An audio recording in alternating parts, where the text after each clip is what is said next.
Thank Good you. evening, everybody, and welcome to the day 2 of Global Conclave on Head and Neck Cancers. I'm fortunate, along with Dr. Kumar Prabhash, we are the program chairs. And as we've been discussing, we will start with the Surgeons' Day. And I'm sure all of you know yesterday was World Cancer Day. And we did have a lot of programs. And the first day of the conclave really went on very well. We had some very interesting sessions, a lot of interaction. And I heard that over 1,000 people were there on the social media listening to the proceedings, and over 700 delegates who had logged in from almost 20 countries. So that really speaks well of the importance of this global conclave. So with that, I think let's move on. The first talk is by Dr. Arvind. Nirav, who is chairing the session? Sir, we do not have chairpersons. Oh, very good. Okay. I don't think this audience requires any introduction of Dr. Arvind. Like he was saying some time back, the fingers speak for the surgeons, but today he's going to talk about what he has done with his fingers.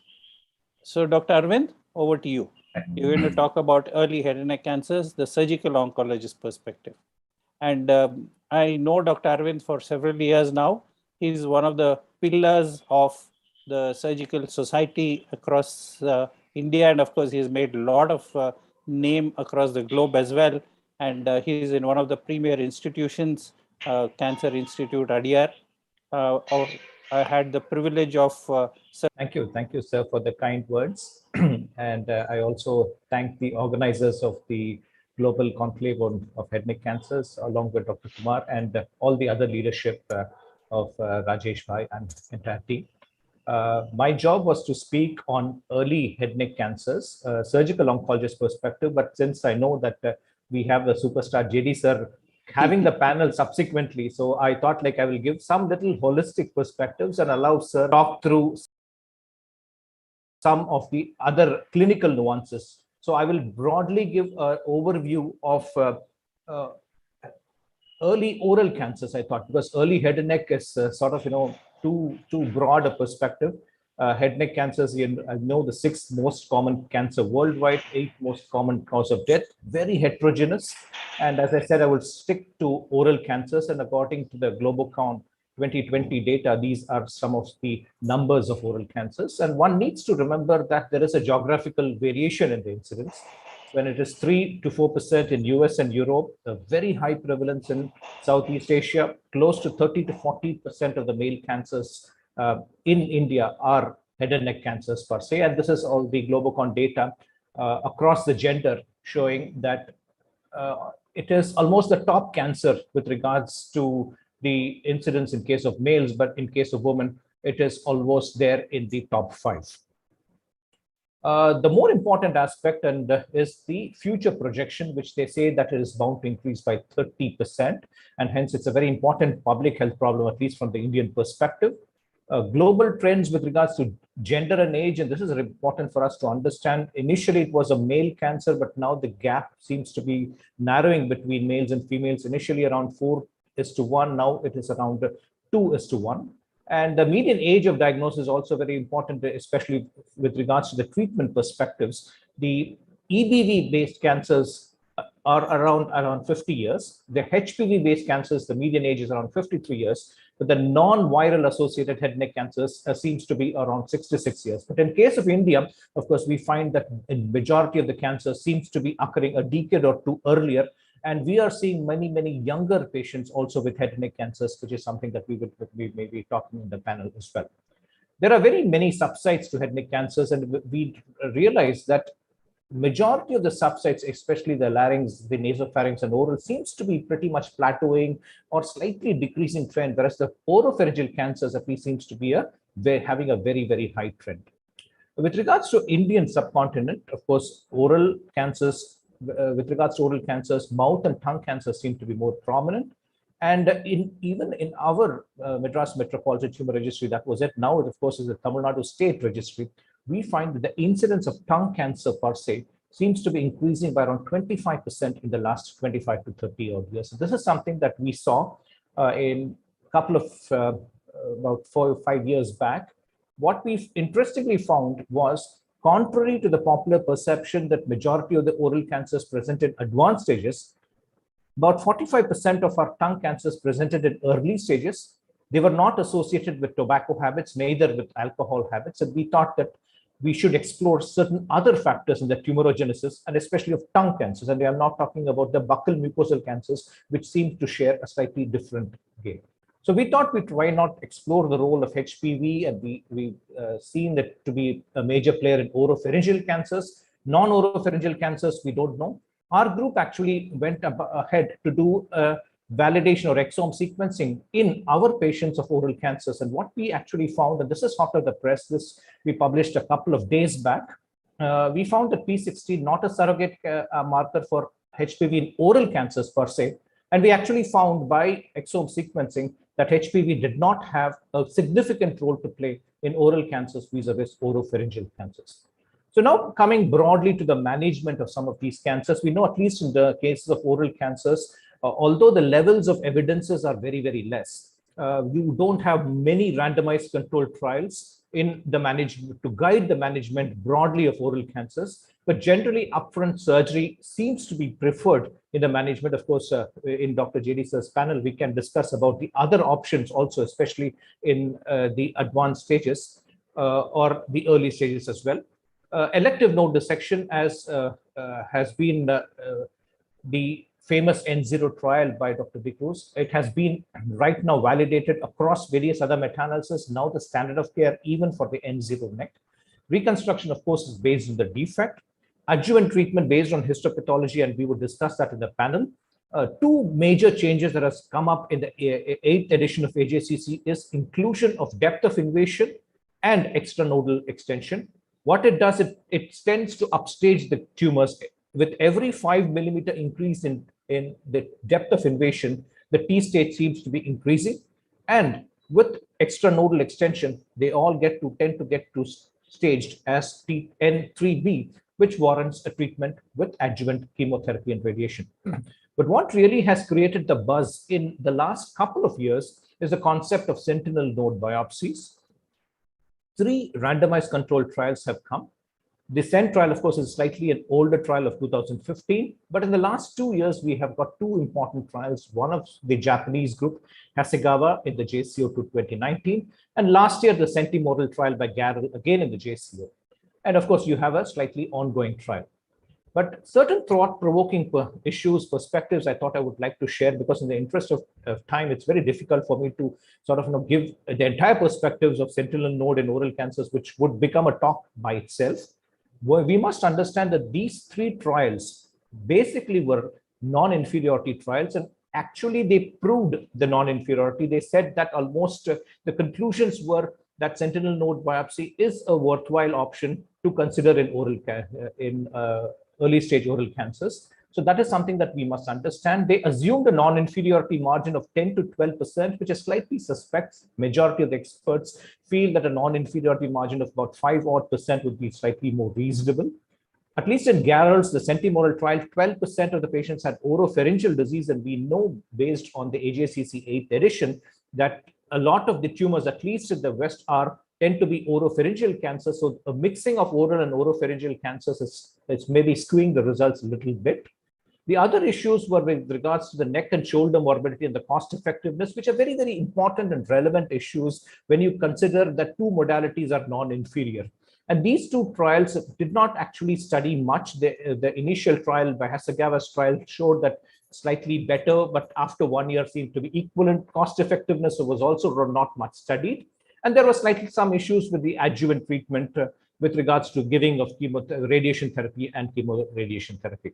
So although these are good randomized controlled trials that have come in the realm of oral cancers, they have assumed certain surrogate endpoints, which is apart from overall survival. Of course, the Hasegawa trial talked about overall survival as an endpoint, but basically they were non-inferiority trials. Although it's very, very exciting, it's not been routinely incorporated in clinical practice, that what we do in modern day. Nonetheless, I think this is a recommendation. It has also found its way in some of the important guidelines of the NCCN guidelines, and majority of the centers across the world seem to be embracing this new concept of sentinel node biopsies in head and neck cancers. But I guess for now, we really require some robust randomized control trials, and the NRG HN006 trial is ongoing. And we would actually wait for those results before we actually go about changing practice. Until that such a time, I think a majority of us would continue to do elective neck dissections even in the N0 neck. With regards to sentinel node biopsy, our group has also done some little work. We also explored the role of intraoperative frozen sections in both the Hasegawa trial and the Sentinel trials. 70% of the times you could detect a sentinel node biopsy on a frozen section itself. So rather than making it a two-stage procedure, by incorporating a sentinel by frozen section in early stage oral cancers of the sentinel node, you could avoid a second stage procedure. Little bit on future perspectives before I conclude my talk. I feel that, of course, there is a good TNM system. The AJCC 8th edition, proposed in 2017, came into practice in 2018. It's now been 3 years since we have sort of used this, but it is more driven by population-based practices rather than personalized practices. And the team has actually done fantastic work, but I think it's a work in progress. I feel a lot of, and a majority of the clinicians feel a lot of the high-risk pathological features have not actually gotten incorporated in the TNM, but I'm sure that in the coming years, they would be considered, at least when it is in the realm of the TNM, and especially when it is considered for the adjuvant treatment. So apart from the regular tumor node and size, we need to incorporate many of the high-risk pathological features, and also, of course, the issues with regards to the tumor microenvironment.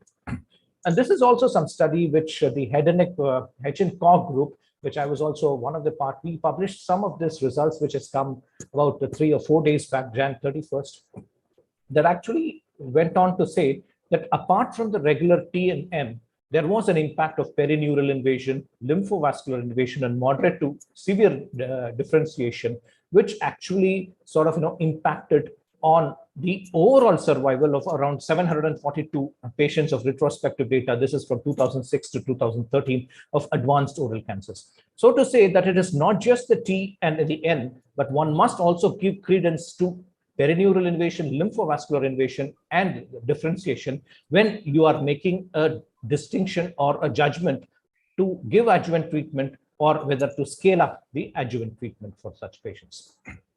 Of course, our group has also done some work on the differential genes which have been expressed in oral cancers. We found about 2,400 odd, and some of these genes were linked to the ECM, the EMT pathways. Our group has also done some work on the transcriptome sequencing, which we published about a year back, showing that a panel of 6 genes was actually related to the failure of treatment of early lung cancers. And we identified 2 markers, senescent C and podoplanin, to be significantly correlated with clinical node positivity. And this is some work that we are trying to take it up further as well. With regards to the survival trends, and this is the last 2 of my slides, I've said that over the past 3 decades, at least a large degree of about 10% increase in terms of the survivals have happened in the case of head and neck cancers. And this is possibly a result of better treatments. Also, the fact that number of cases of oropharyngeal HPV positive cancers are increasing, and these cancers tend to have a better prognosis. But by and large, when it comes to the HPV negative oral cancers, I think there seems to be a sort of a plateau in terms of survival for various cancers. So of course, because this talk was on head and neck cancers, some of this data pertains to head and neck cancers per se. So the last part, and I thought that, rather than giving any specific surgical perspective, since the audience is very heterogeneous, I thought as a surgeon, I feel that, we must understand the concept of oral cancers in a very holistic perspective rather than very compartmentalized perspective, because it's truly a multidisciplinary disease to manage. And these are some prevention studies. Of course, Dr. Govind Babu sir said World Cancer Day. So some tips for prevention in terms of oral health promotion, awareness, oral screening. We've at least, they may not have come in the guidelines for the West, but we have robust Indian data to substantiate that. An enormous potential for research, both in the diagnostics and in the management perspectives. So I think with that, I would end my talk, and I would thank once again the organizers for the opportunity, and looking forward to the panel discussion. Thank you, Dr. Arvind. As always, a wonderful talk. and congrats on all your recent publications. So with that, let me now invite Dr. J.D. Patel to do the panel discussion on early head and neck cancers. Again, Dr. J.D. Patel needs no introduction to the audience. I've known him for over 3 decades now. He's considered one of the best surgical oncologists of the country. Over to you, Dr. J.D. Thank you very much, Babu sir. It was great talking to you. Good evening, dear friends. I think oral cancer, India and probably the Gujarat, the Western India is the capital of oral cancer. And this is the most common cancer we take care. As Dr. Krishnamurthy said, it looks that it is little complex than what we were feeling before 2 decades, When I was a resident, we used to say that it is simple TNM and we start treating. But now it looks that, it is little difficult. It is not just TNM. It has to be probably TNM plus something more, molecular or genetics, which has to come into the picture. And today I'm very fortunate to have a wonderful panel. You'll listen to Dr. Arvind Krishnamurthy, a very good young dynamic professor and good friend of mine at ADIA, Chennai. Dr. Sanjay Desai, surgical oncologist, Aurobindo Cancer Center, Indore. Dr. Shankar Mahadev, he is a radiation oncologist working in Guntur. And Dr. Rajendra Kumar, who is a director of radiation oncology at Max New Delhi. So let me ask a simple question to all of you. You can answer in sequences. Do you believe that Indian oral cancer is significantly different than Western or European oral cancer? Dr. Arvind? Yes, yes, sir. I feel it is slightly different, of course, in terms of etiology as well. What we find is that 75% of our consumption of oral tobacco seems to, of our tobacco consumption seems to be oral tobacco. So we do tend to get a lot of smokeless tobacco associated oral cancers. So we quite often we see a lot of trismus, submucous fibrosis also associated in terms of etiology. And the other thing also, I think in the West, as I said in my presentation, predominantly driven by HPV, of course, is oropharyngeal cancers, but our oral cancers tend to be slightly different. So this is in terms of yes, and I think maybe Dr. Sanjay sir can add to these as well. Sanjay, would you like to add something more than that? For us, oropharyngeal or oral cavity is more rather than the hypopharynx or the nasopharynx cancer. Okay, Dr. Chandrakant, do you think that biologically Indian oral cancer is little aggressive than Western? Sir, Dr. Chandrakant's network is poor. So medical oncology questions you may direct to Dr. Babu sir or Dr. Kumar. Yeah, Dr. Babu. Yeah, Dr. Babu sir, do you think that the biological behavior of oral cancer of Western India is significantly aggressive in comparison to Western world? Because if you see the data of 5-year survival, whatever the European and American data says, they are significantly higher than ours. In Gujarat, it is hardly 35%. Correct. So what is your opinion, sir? With the figures that we have, definitely it is different. It seems to be much more aggressive. It occurs in a much younger age group, and as Dr. Arvind said, it is almost a decade earlier. And I think one of the most important prognostic factor is which doctor sees this patient first. I think that is very confusing. I mean, I can tell you that suddenly, what I am seeing as a consultant and as a professor of surgical oncology, in last decade, we are having huge amount of players like ENT surgeon jumping into managing oral cancer, facial-maxillary, absolutely, and even fellows who have done, say, 2 months under Arvind or 2 months under JD or 2 months under Sanjay. And TMH, obviously, Cruz, we cannot forget him. So, that makes system so complex that now few of us, they understand the biology and the TNM, but the management is significantly different by all of us. So let me put you a question, because you are a medical oncologist, most learned man. Do you think that now TNM is little less than sufficient? Because, we see a lot of molecular markers, a lot of the drivers. So do you think that in future, within less than 5 years, we'll be having not TNM, but that will be super added with some M and molecular for M and G for genetics? TNM and G? Absolutely. The very fact that TNM has shown over the decades that it is not enough means that we need to know more. And we are learning more and more with all the technologies that are available. So I think it is definitely going to increase. And as Arvind showed in his slides, talking about the microenvironment is just as important. And the gut microbiota, today we know that although the gut and the head and neck cancers is so far apart, but still the microbiota plays such an important role, especially in the newer therapies that we are offering, including immunotherapy. So it is going to be a complex thing, not just TNM, of looking at several things, including the immunoscore, which Dr. Arvind showed. So I think all these need to get integrated into the system for staging.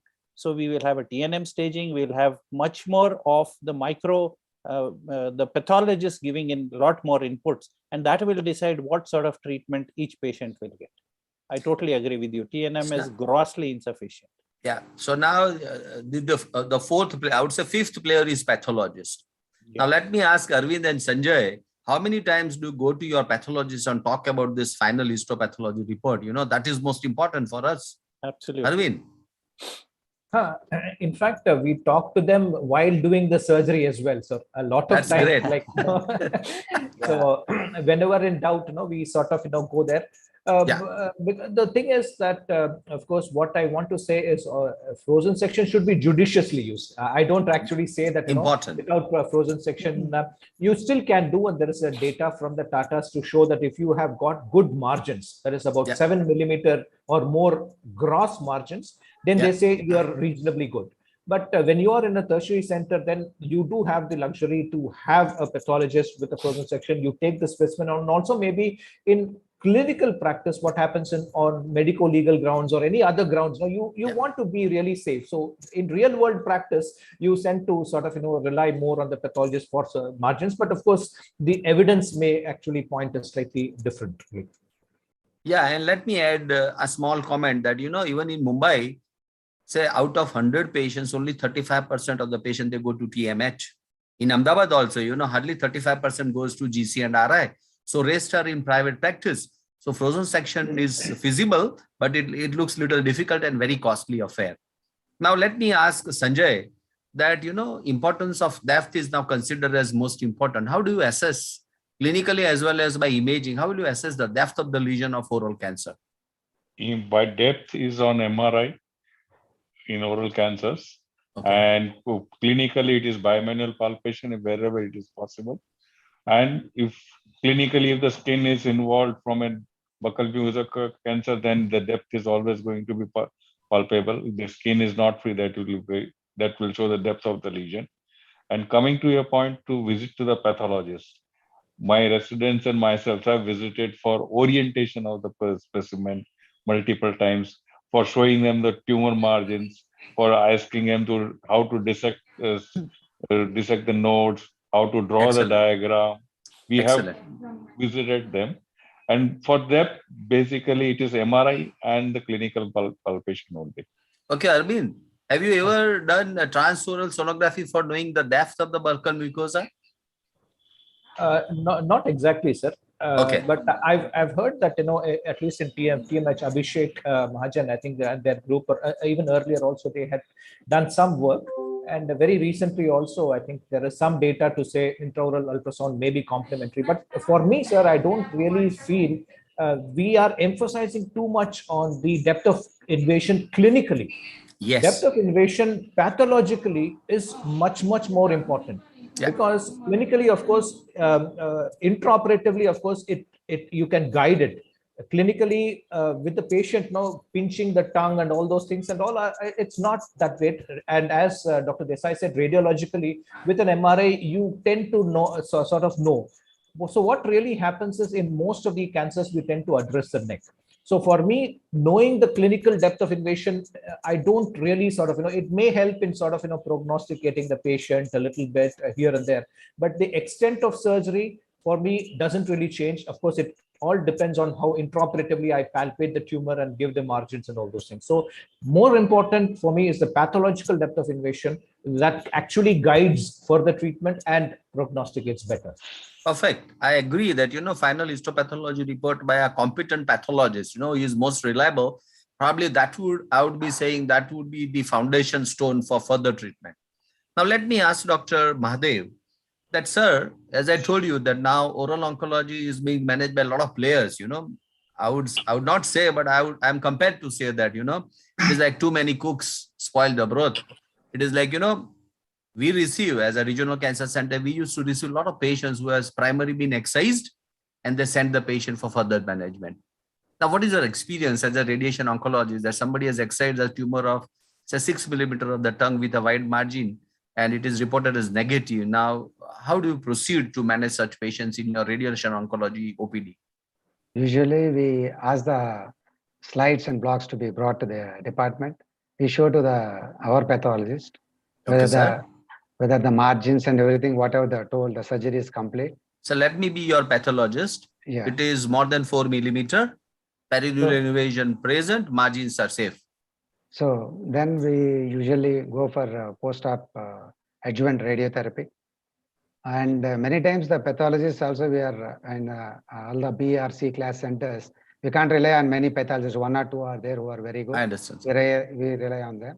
Same, the reports also, we have to take with a pinch of salt, and we try to slightly over-treat, you can say, give more patients radiotherapy. Then the primary philosophy of treating the patient of early cancer with single modality would be spoiled. So do you like Arvind to see the patient if he is in Guntur? Yeah, definitely. Okay, because I mean, this is a practical situation which I have faced a lot of time. Yeah. Now, let me ask you a second question. Sir, in your experience, have you ever treated T1 tumor of the tongue or buccal mucosa solely with curative intention by radiation oncology? Yeah, we have treated.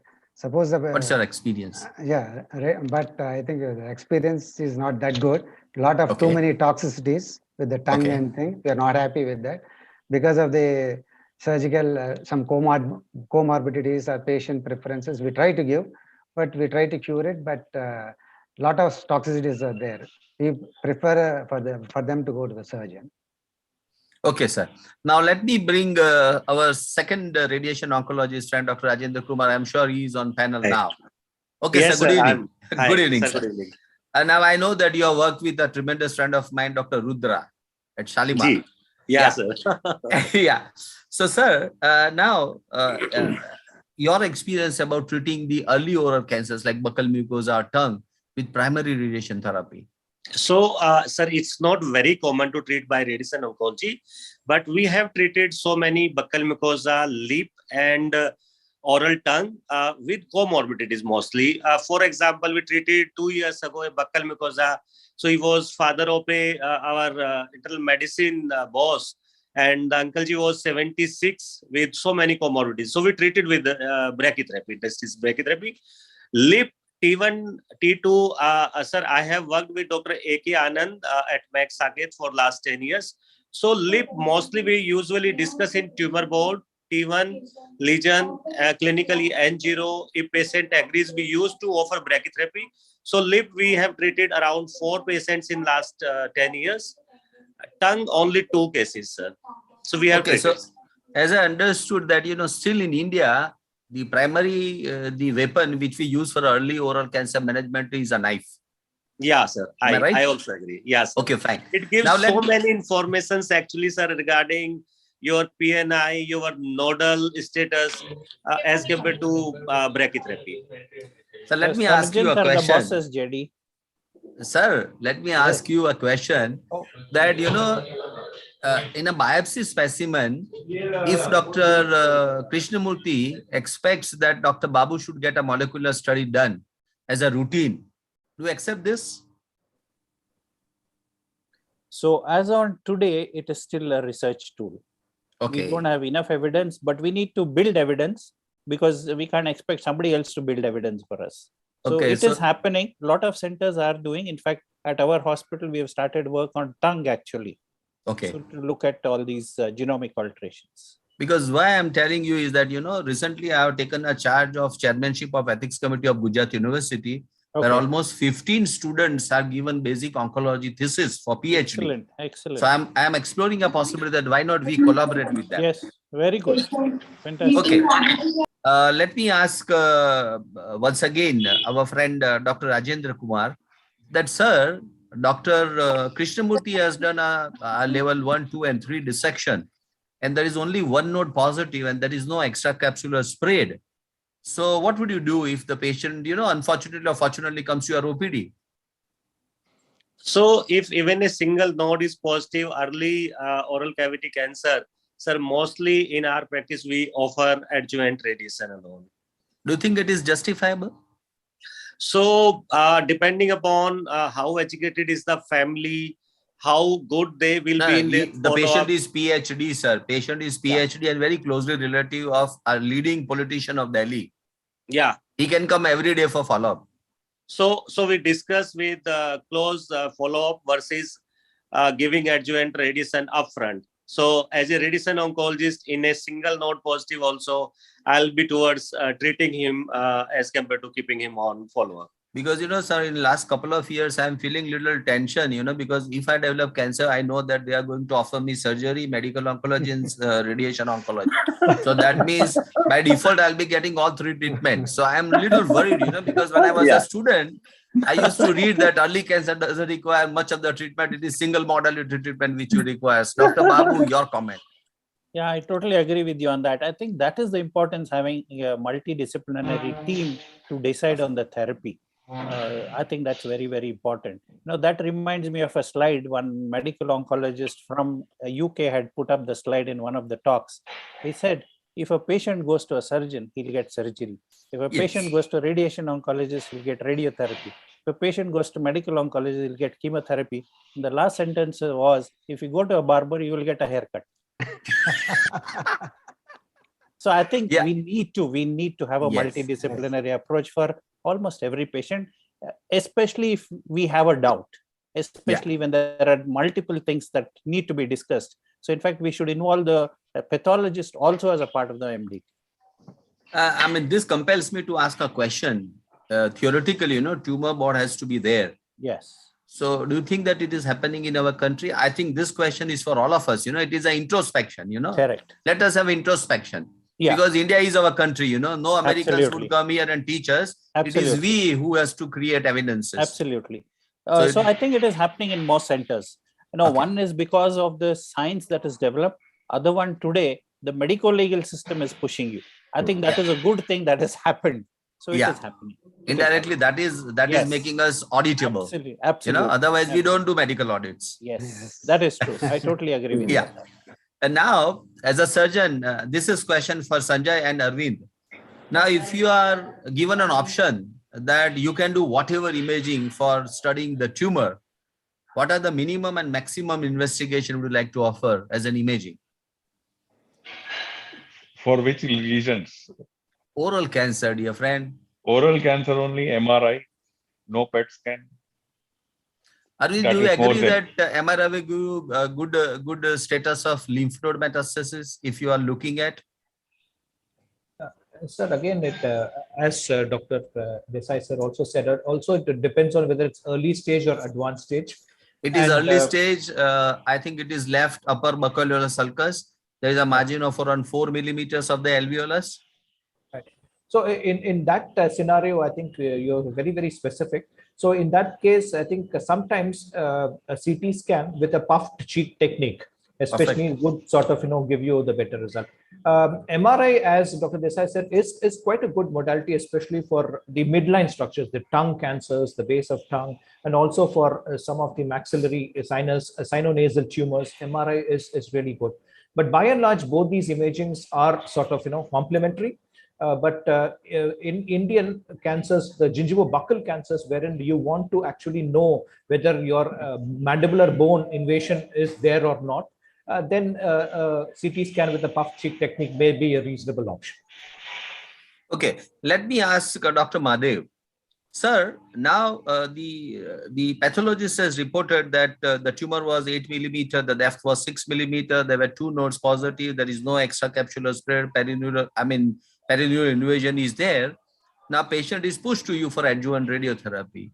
Now in modern era, we listen a lot of different type of radiation therapy, So what would be the ideal for an Indian patient staying in a small area? For him, the reach of Tata Memorial is not possible. Reach to a cobalt therapy is possible, but ideally, what would you prefer? Ideally, it would be the intensity modulated radiotherapy for all head and neck cancers. Okay. And particularly in Andhra Pradesh and Telangana, we have this Aragyasri for the poor patients, where they included the IMRT also free. So for all the patients, head and neck early cancers or advanced cancers, IMRT we give for every patient. So now, as you wherever it is said that, needed. the IMRT is free, this compels once again to me that even if it is free, as a doctor, do you think that it has to be offered to everybody because it is free, because at the end of the day, somebody Yes. is bearing the cost and it is we are the taxpayer. What I have seen in Ayushman scheme now, I'm sorry to state that, our colleagues, as we were talking, all the patients going for Ayushman scheme would receive all three modalities. Either it is T1 or T10. Do you agree with this? Yeah, we are humans. We tend to overtreat. Okay. Oh, So, okay, sir. So, Sanjay. because of these financial considerations, many centers are happening like that. But so IMRT is the standard of treatment. I understand, the complications, the quality of life of the treatment. Most of these patients, because of the salivary gland pathology, mucositis, all these things, IMRT gives less complications. The quality of I life understand, is better. sir. I understand. Now, Dr. Sanjay, if a patient from, say, remote area of MP comes to you with a 1.5 centimeter floor of the mouth tumor in the left side, in the anterior portion, what would you be offering? This is in regard to excision and what next? Floor of the mouth primary surgery. After the staging workup, purely CT scan and the flap procedure to be done. Depending on the nodal status, whether it is there or not, I would even involve my radiotherapist colleague. If he wants to give, it's okay. Otherwise, forget it. Okay. So, Arvind, I loved you just because you said that it is our responsibility not only to treat the patient, but we are socially responsible. Now, let me ask a simple question to all of you, the clinicians, that how many of you are spending 5 minutes for preventive oncology in your clinical practice? Like, don't take tobacco, avoid alcohol. I'm sorry, but can you please tell, everybody is requested to honestly say how many times do you agree and do you tell your patient? I'm doing it. In fact, go ahead. We're doing. Very good, sir. At the time of the discharge, whenever the patient comes, or in the OPD, whenever the patients come for a follow-up, the first question of the patient is, what shall we eat? So I tell them, except tobacco and alcohol, you can eat anything. Very good. Very good. Except in fact, tobacco I and alcohol, you eat everything. You have to stop tobacco. That is the part of the treatment. But if you want this, these are the two primary things you have to take care lifelong. Okay. In fact, I tell the patient and the patient's attendants. I find most important. Because this guy has already got the disease. I use him as an example to talk to the others, and in fact, tell them that if you have any of your friends who are smoking or drinking, please advise them. Use yourself as an example. Dr. Rajendra Kumar, you are in Max Saket. You are the richest radiation oncologist, I would say. No, so, what do you do? What do you do?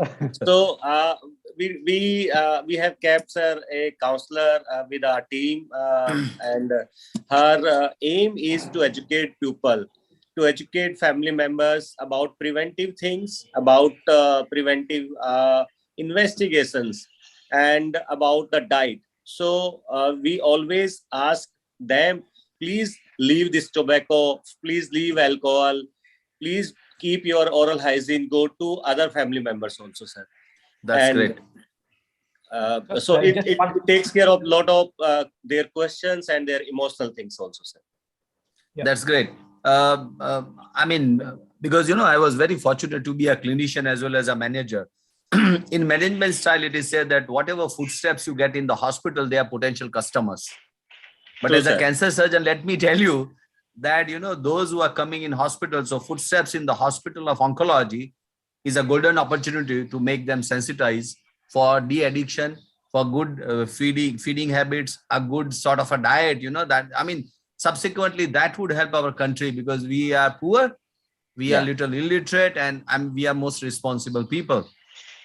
I think it was great to have you on. Just to add one yes, more please, Arvind, please. This is important also from the treatment perspective also. If your patients are using tobacco, that is the first point I wanted to make. The second issue is these cancers are notorious to have field changes and also second primary tumors. So it's not just important in the index primary evaluation. And as Dr. Rajendra Kumar said, we also have counselors. We have an MPhil in psycho-oncology course, and some of them are all across the country. So involving a counselor. So I agree to your point that spending 5 minutes will be difficult, but identifying these patients and sending them to a counselor, and they can spend 15 minutes if necessary, I think that would do a sea of difference. And considering your managerial skills, I think Rajesh would create a wonderful video out of your presentation, and you can really run that show every day in the OPD.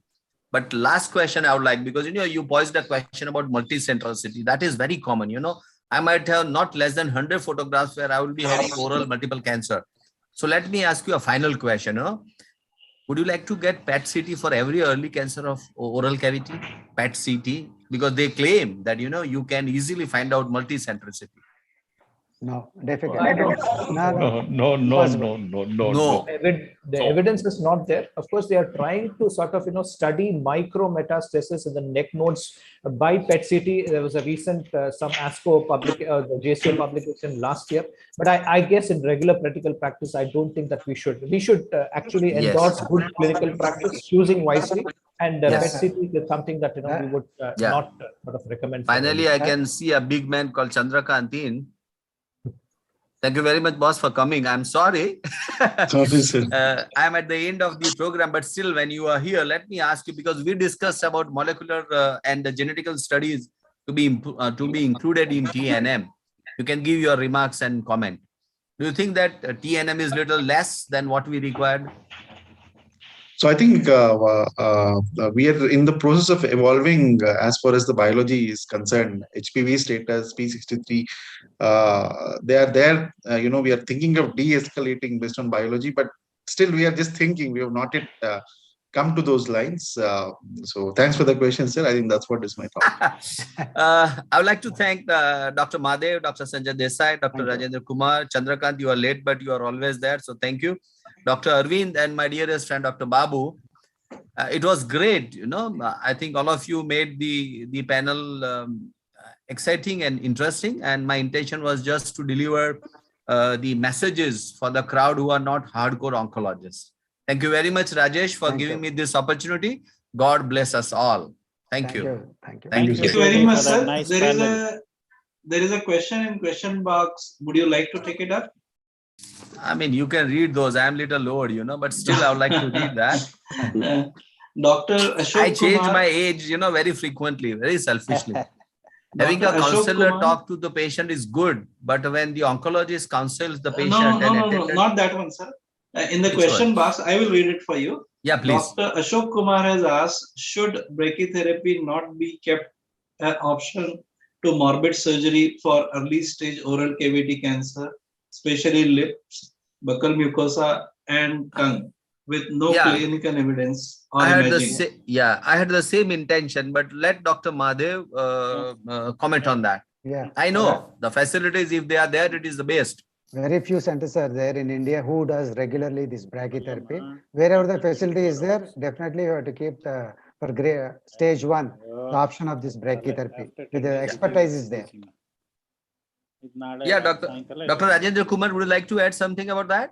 So, sir, as I answered during discussion, in lip, I think brachytherapy should be offered, and it should be discussed in comorbid patients in case of CA tongue or buccal mucosa, but should not be offered as a upfront treatment in buccal mucosa and oral tongue, because surgery gives so many things for prognostication. But for lip, yes. Thank you. It was great talking to all of you and seeing all of you personally. And Rajesh, thank you very much for creating a wonderful program. God bless you. Thank you very much, sir. Thank you. I thank all the panel members and moderator, Dr. J.D. Patel, sir. Dr. Neera. Good evening, everyone. It's my honor to invite Dr. Kumar Prabhash, sir, Professor and Head Medical Oncology, Tata Memorial Hospital, Mumbai. And sir will be talking about HPV negative oropharyngeal cancers treatment navigation. Over to you, sir.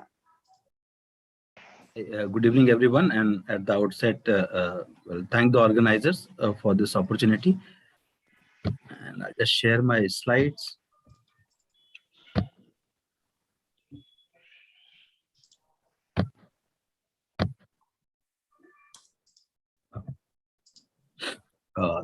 Am I audible, Neera? Yes, sir. Thank you, sir. Thank you. So my topic for today's presentation is HPV negative oropharyngeal cancer treatment navigation. And this is one topic we'll keep having discussion till we get some solution, but we do keep talking about it, and we'll see why. Starting with the background, what is the real rate of HPV positivity in our population in oropharyngeal cancer? And we do have some data from India. This is our data, where 427 patients were comprehensively analyzed by 3 methods that included IHC, ISH, and RNA-ISH. And what we found that the percentage of HPV positivity is pretty low in our population. And that's, if you put in percentage for oropharynx here, it turns out to be around 7 to 8%, which is far different from what is there in Western world. And what it primarily means that majority of our patients, what we treat with, they are primarily HPV negative in oropharyngeal cancer also, because the data was fairly large. Overall, it gave us a chance to analyze a bit more. And this work was done by Dr. Manoj Mahimkar's student as a PhD thesis as a part of our project. This was the different method used. And what one can see that you have a good amount of overlap, but also you have a good amount of getting excluded. So you have almost half of the patient which is P16 positive, not necessarily, they may be RNA-ish positive or HPV DNA positive. And that brings to the question that how do we go about in the clinic? So today we do use P16 as a surrogate, but we do also know that this non-overlapping of these tests brings to the question in future to question this, that what is happening and in the clinic once we start deciding based on these reports.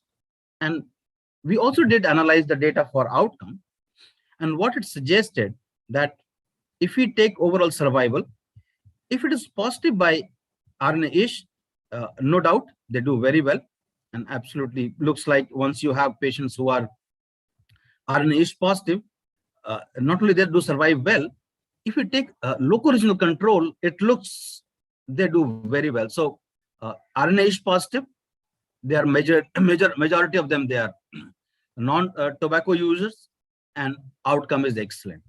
Problem is the other two. So that is HPV negative, and you have patients only P16 positive but RNA-ish negative. Then looks like maybe they mingle with the patients who are HPV negative. So meaning that if you have a P16 positive patient and RNA-ish negative patients, then do we really treat them as HPV positive? As far as the prognosis is concerned, unlikely. Treatment decision making, thankfully, looks like treatment decision doesn't differ as far as the HPV positivity is concerned, at least till now. Coming to treatment options, and this was one of the paper I used, but I'm sure we all have many papers on this, comparing surgery followed by adjuvant treatment versus chemoradiation as organ preservation protocol. It looks either way we use. In oropharyngeal cancer, the outcome may be similar, and one can choose some of those biased data to suggest one is better than other, but doesn't look like. Now, primarily that is driven by the preserving the organ and the morbidity of surgery that most of the patients in oropharyngeal cancer, they are treated with radiotherapy-based treatment, maybe radiation, chemoradiation, induction chemotherapy. That is one of those options. So when we treat the patients with radiotherapy as an approach to save the organ, we do have multiple options, and we can't get away with this McKenzie meta-analysis without talking about it. Again, hoping that this is in the era where primarily the tumor has been driven by HPV negative patients. What we can see that if you add chemotherapy to radiotherapy, and when you add it, when the radiotherapy is being given, what we call concomitant chemoradiation, then outcome is best, and that is where it adds maximum benefit. This is for all kind of chemotherapy. The moment we analyze only for cisplatin, this number goes beyond 10% and 20%. That is where it falls in between. And again, I'll be showing some Indian data to it. This is some individual oropharyngeal cancer patients' data, and highlighting that there are multiple individual oropharyngeal cancer patients studies where radiation is compared with chemoradiation, with improving the disease control and also improving the survival. Now, what happens to our patients? This is data from TMH, a randomized controlled trial, which was stopped midway because of the data of chemoradiation coming globally.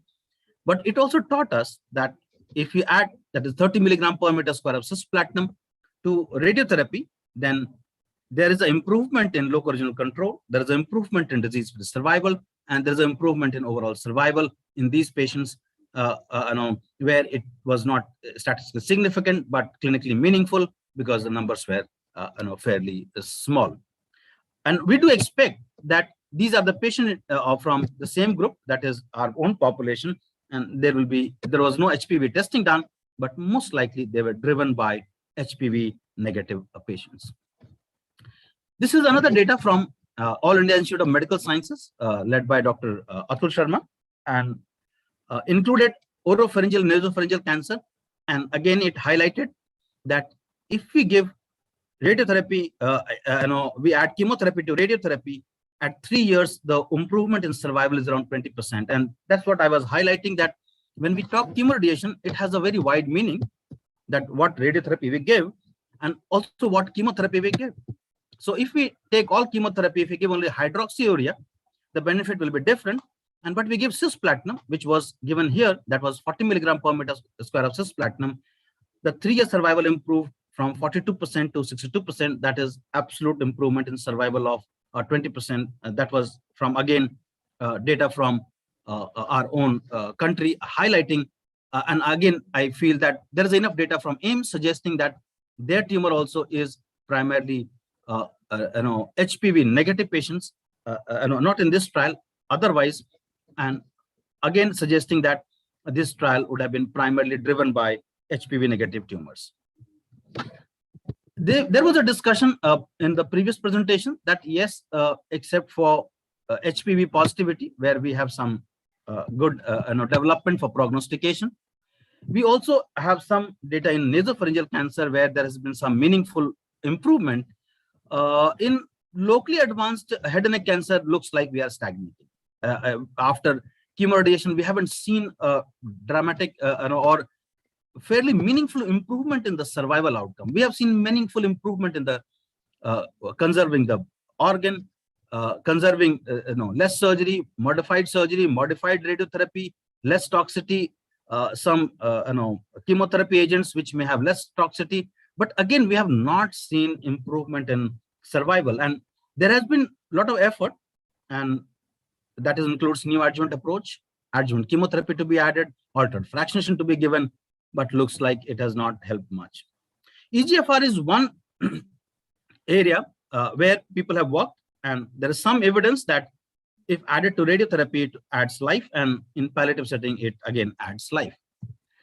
That led to our own study, which we did at TMH with another EGFR inhibitor, which is local, that is nimatuzumab. There was a phase 2 study led by Kidwai from Dr. Govind Babu Sir's institution, which suggested that it does benefit patients. And this led to our own study, that is phase 3 randomized trial comparing chemoradiation versus chemoradiation plus nimatuzumab. This was the trial design. We had around 500 plus patients, which were randomized to these two arms, chemoradiation versus chemoradiation plus nimatuzumab. And the primary endpoint was progression-free survival. We have a secondary endpoint of disease-free survival, local regional control, overall survival, and adding adverse event rate to it. In the outcome, local regional control, which was the primary outcome, it was better for patient in the arm, patient receiving chemoradiation plus nimatuzumab by more than 10%, and with hazard ratio 0.69 and statistically and clinically meaningful. And in all subgroup, it appeared that it benefits. For disease-free survival, again, there was a benefit in the patients receiving the nimatuzumab plus chemoradiation as compared to only chemoradiation, with p-value being significant and clinically being meaningful. Same was the data for local regional control, which was better for patient receiving chemoradiation plus nimatuzumab as compared to patient receiving only chemoradiation with hazard ratio 0.67, p-value being significant, and again, showing that it was clinically meaningful. And looks like that PFS was primarily driven by having a better local regional control with this combination. The overall survival data suggested that there was a trend towards improvement in the outcome, favoring patients receiving nimatuzumab plus chemoradiation, suggesting that the relative reduction in death by almost 16%, but this was not statistically significant. Because we had this data, because we had the biomarker study as a part of this project, we could have the data for HPV positivity in these patients. And as you can see that we then subsequently went ahead and analyzed the data based on HPV positivity for oropharyngeal cancer, because that's where this question comes up again and again. We wanted to know in these subgroup of patients what happens. And that's the primary patient of our, that's the primary kind of patients what we see. This was a subgroup analysis. Selection criteria was oropharyngeal cancer, HPV negative, and HPV testing was done by P16 IHC, and this was done in accordance with American Pathologist Consensus Guideline. And here we took P16 as a criteria to include those patients. Intervention, same as we have seen in the study, that was a clinical study. And the primary endpoint was progression-free survival. Progression was defined as per ASSIST version 1.1. Local regional control was defined the time in months from randomization till local regional progression, and overall survival defined in months from randomization till death. The statistical analysis, interaction test was performed between HPV status and the outcome. And only if the interaction test was positive, that HPV is independent factor in the outcome of these patients, that is the further analysis was done for HPV negative patients. Kaplan-Meier curve was used to estimate PFS, local regional control, and overall survival. Cox regression analysis was done for calculation of hazard ratio, and assumption of proportional hazard model was checked using Schoenfeld residual and assumption were met for PFS and LRC. However, assumption was violated for OS, so restricted mean survival method was used for analysis for overall survival, as is the norm. This is the baseline, the characteristics of the patient, fairly well balanced between the two arms, in spite of looking for what kind of radiotherapy technique was there, what was the quality of radiotherapy and chemotherapy administered. Looks like it is fairly well balanced. This is the data for progression-free survival, similar to what we have seen overall group. Progression-free survival was better in the patient receiving nimatuzumab plus chemoradiation as compared to chemoradiation. Local regional failure-free survival also was better, statistically and clinically meaningful. Important was this, it looks the overall survival in the patient receiving chemoradiation plus nimatuzumab was better in patient receiving nimatuzumab plus chemoradiation as compared to patient receiving only chemoradiation. And this was not only statistically significant, it also was meaningful as far as the numbers are concerned. with all the caveats that this was a subgroup analysis in this setting. So in conclusion, nimotuzumab added to cisplatin radiation improved outcome in these patients of HPV negative oropharyngeal cancer. And primarily for us, important was the overall survival, but again, adding the caveat of having a subgroup analysis. Is there any role for neoadjuvant chemotherapy in this setting? There has been multiple study, and this studies also has published the data for, especially TAX324 for HPV positive patients separately. And it does appear that induction chemotherapy, if you compare 2 drug versus 3 drug, then it adds life to the patient. But having said that, it doesn't appear that in routinely, as compared to chemoradiation, neoadjuvant chemotherapy improves outcome. So in a situation where we are worried about distant mets, we are worried about RT field because of the volume of the tumor. This is one approach one can think about. Otherwise, a known level of chemoradiation is by and large what we prefer, but this is also one of the options. Now, do we have patients which is a platinum unsuitable? Yes, we do have. We almost 30% of our patients are cisplatinum. When I say platinum, I mean cisplatinum. They are cisplatinum unsuitable, especially the 100 milligram per meter square of cisplatinum. And many series, these numbers are far more. And this is one of the recommendation which came, which is a useful one if for anyone to refer. Then what kind of options we have in these HPV negative oropharyngeal cancer patients? You do have a whole lot of options, starting from daily cisplatinum to weekly carboplatinum to 3 weekly carboplatinum, weekly cisplatinum, paclitaxel carboplatinum, infusional carboplatinum plus 5-FU, and also option of cetuximab, and maybe I may add biomab, because the data is relatively small in the KIDWISE study, but the data is there. Now, having said that, here at least the data for 5-FU carboplatinum is level 1. So one can always substitute in a patient where, for example, we don't want to give cisplatinum for sensory neural hearing loss. Then we know 5-FU carboplatinum can be administered with similar outcome. But rest also we have some decent data for weekly cisplatinum 40 milligram per meter square. You have a data from All India Institute of Medical Sciences. For weekly cisplatinum 30 milligram per meter square, I showed you the data from Dr. Sarbani's trial from Tata Hospital. So we do have those sparse data which can meaningfully help us in deciding how we want to add one of those drugs in combination with radiotherapy to improve outcome for the patient where cisplatinum can't be administered. In conclusion, HPV is an important prognostic factor in oropharyngeal cancer. Treatment for HPV positive and HPV negative patient for oropharyngeal cancer is evolving. And I want to emphasize, yes, it is evolving. We'll keep hearing this discussion over and again, but I don't think so. At this moment, we divide the treatment based on HPV positivity in the clinic. You may do for some early stage cancer patient where one wants to use minimal invasive surgery to remove the tumor, but that one can do for HPV negative also. I don't foresee that why it has to be only restricted for HPV positive if you want to do it. So looks like in today's time, HPV positivity, very good prognostic factor, no doubt about it. But as far as the treatment decision is concerned, looks like someone commented TNM is not helping us a lot, the new one at least, because we all remember the old one better.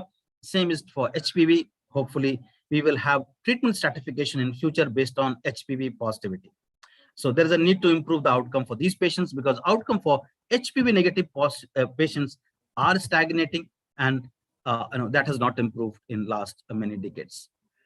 Thank you so much. I will be happy to take if there is any questions.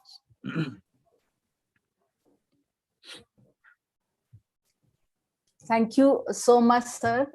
Very, very lucid presentation. I would request you to please stay back with us for the next panel discussion also. And for panel discussion, I would invite none other than the chair of this program, Dr. K. Govind Babu, sir. He's president of ISMPO and SAC Federation Oncologist Association, consultant medical oncologist, St. John's Medical College and Hospital, SCG Hospital, Bangalore. And sir, you have your illustrious panel panelists with you, Dr. Munish Gairola, sir, Director Radiation Oncology, Dr. Devendra Chaukar, sir, Professor and Head, Division of Head and Neck Oncology, Tata Memorial Hospital, Brigadier Dr. Rajeshwar Singh, Director Medical Oncology, Paras Hospital, Panchkula, Chandigarh, Dr. Ravi Shankar, Head of Clinical Oncology, Omega Hospital, Dr. Naresh Somani, sir, Director and Head Medical Oncology, SCG Cancer Hospital. And we have Dr. Atul Sharma, sir, who everybody knows him, Dr. Atul Sharma, sir, from AIMS Medical Oncology. So over to you with this, Dr. Govind Babu, sir. Thank you, Neera, and thanks for this opportunity. Let me start sharing my slides. And after that nice talk from Kumar, let's go on to try and discuss a few things as to how we put everything into clinical practice. And we're going to talk about locally advanced head and neck cancers, how we can look at improving patient outcomes. So I think I don't need to go in detail on this slide. We know the huge burden of locally advanced head and neck cancers across the globe, and India seems to be a capital for these diseases. And this is just looking at the burden across different subsites. I think all of us are familiar with that. And again, just to tell you how important tobacco is, it's estimated that there's going to be a 500% increase in cancer in India by 2025. And 220% of this increase is related to tobacco use. So this is to Dr. Munish Gairola. Are there factors governing different clinical presentations of head and neck squamous cell carcinomas across geographies? So we've been talking that it is different in the West, it's different in our country. So what are your thoughts on this, Dr. Munish? Sir, Dr. Munish is yet to join. Okay. He will be joining, sir. So. Okay. Dr. Rajeshwar? Yeah, basically there are different, if we say that the risk factors which are there in different geographic areas, those are risk factors which are there. Especially central India, where betel nut is there, and we have our what you call as buccal gingival sulcus tooth. Of course, that is in Mumbai also. In northeast, again, because of smoking and possibility because of HPV is there, where Dibrugarh and you see as well as got the nasopharyngeal and pharynx cancer. Similarly, around, I think Kedwai has published a paper where the pharyngeal cancers are much higher as compared to other places. Yeah. And we have world highest cancer, like in Aizawl, lower pharyngeal tongue is there. Then in Wardha, the mouth cancer is there. And apart from that, Kohima has got a nasopharyngeal. We are the world leaders in this area. So it all depends what sort of risk factors which are more common. In northern India, again, is a hookah as well as alcohol-related cancer, which are much common. Yeah, that is very true. In fact, several years ago, I published a paper on the oral cancers in India, talking about these differences. It was in seminars in oncology.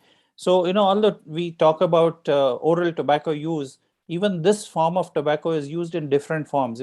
There's a pocket in Orissa and Andhra where what is called the reverse chutta smoking, where the lit end of the cigarette or the bidi is put inside the mouth, unlike the outside. So these are all factors that definitely play a part. Kumar, this question is for you because you get patients coming from across the country. So do you see these variations based on the geographic areas? Yes, sir. Like you have nasopharyngeal cancer patient, they will be many will be there from northeast. Yeah. Again, HPV comes, so you will have patients with many primary tumor symptoms in HPV negative. Positive ones will have a lot of lymph nodes. And talked about oral pharyngeal cancers in different area. We chew tobacco, so hypopharyngeal again far more common because we swallow it. Yeah. Smoking we have less, so laryngeal cancers will be as compared to the population which is smoking more is going to be lesser here. So yes, it does vary because of various factor.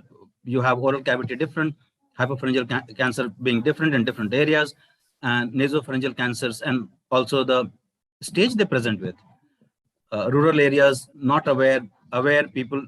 So yes, the kind of tumor and the kind of stage they present, it does vary from area to area, sir. Yeah, absolutely right. So, although the government of India is making so many things of putting pictures on the cigarette packs and the BD packs, it doesn't seem to have had a lot of effort in decreasing the tobacco thing. In fact, I heard that one of the chaps was selling this tobacco saying that picture is put because it will cure this disease. So that is how they're using it to market tobacco. Yeah, that is true. So these are some of the factors that I've just put in, how the management is different and what are all the factors that are important. I think many of them have already been spoken.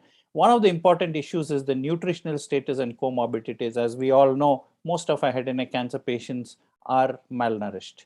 And of course, the evidence of updated, which needs to be updated, and the availability of treatment. Fortunately now, I think the government's efforts are there that they've said that each medical college should have an oncology unit, but it's far from being ideal. So this is just to tell you about various other factors. Tobacco, we have discussed, alcohol, bacteria, HPV, which Dr. Kumar has extensively discussed, and of course that. So all these play an important role on, and this is just talking about various. So this, I think Dr. Devendra is there. What are your challenges in the management of head and neck squamous cell carcinomas? Yes. Yes, Dr. Devendra.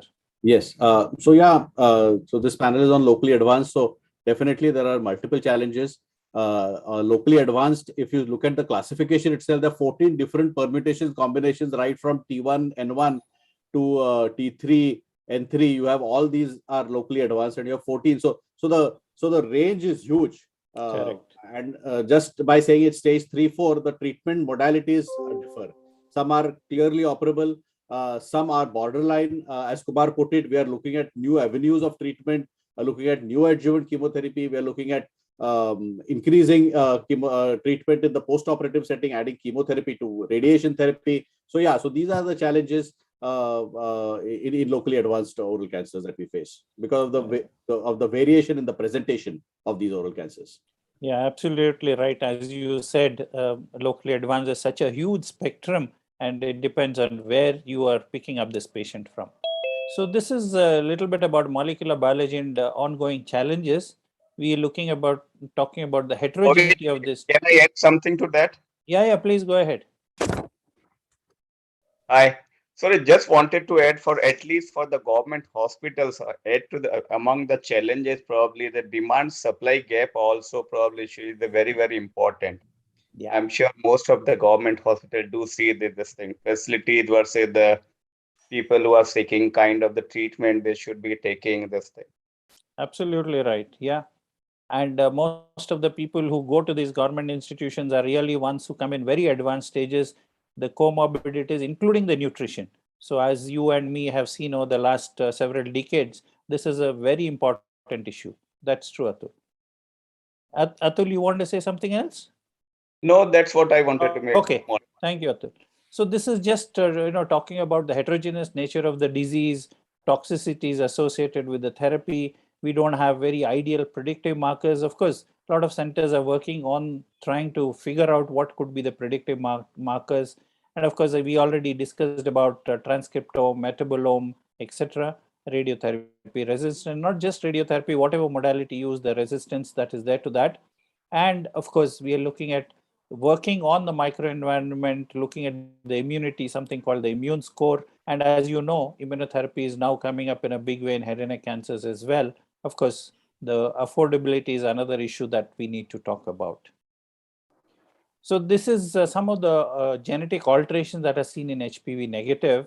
And the most important, whatever it is the EGFR pathway.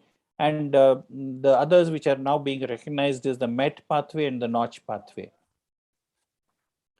So this is just sort of a milestones in the management of this particular group of cancers. Way back in 1982 is when chemotherapy was found to be having a radiosensitizing effect.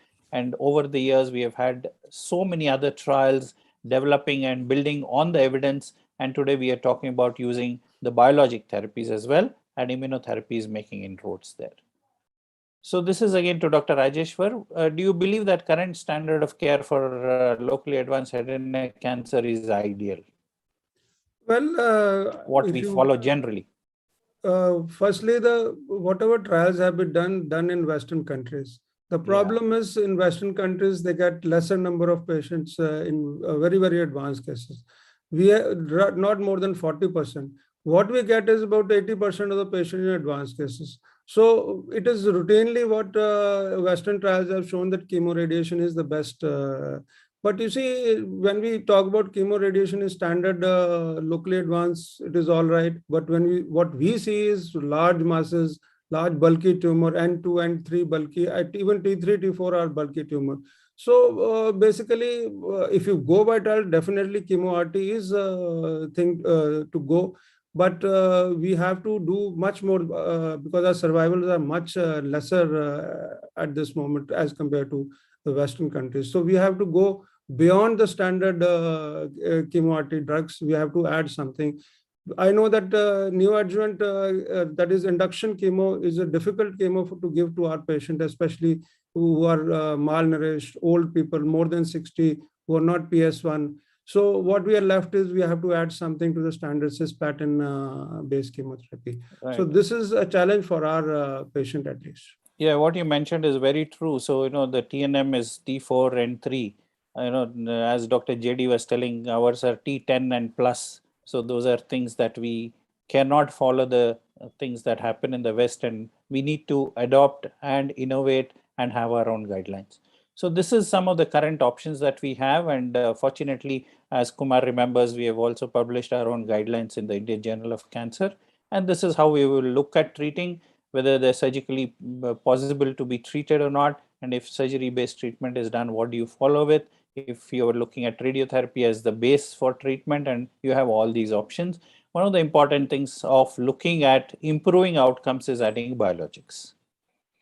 Chemoradiation alone, I think Kumar already showed these some of these studies, and this is the important one from Tata Hospital, which showed that adding chemotherapy to radiotherapy increases the PFS by almost 12 months.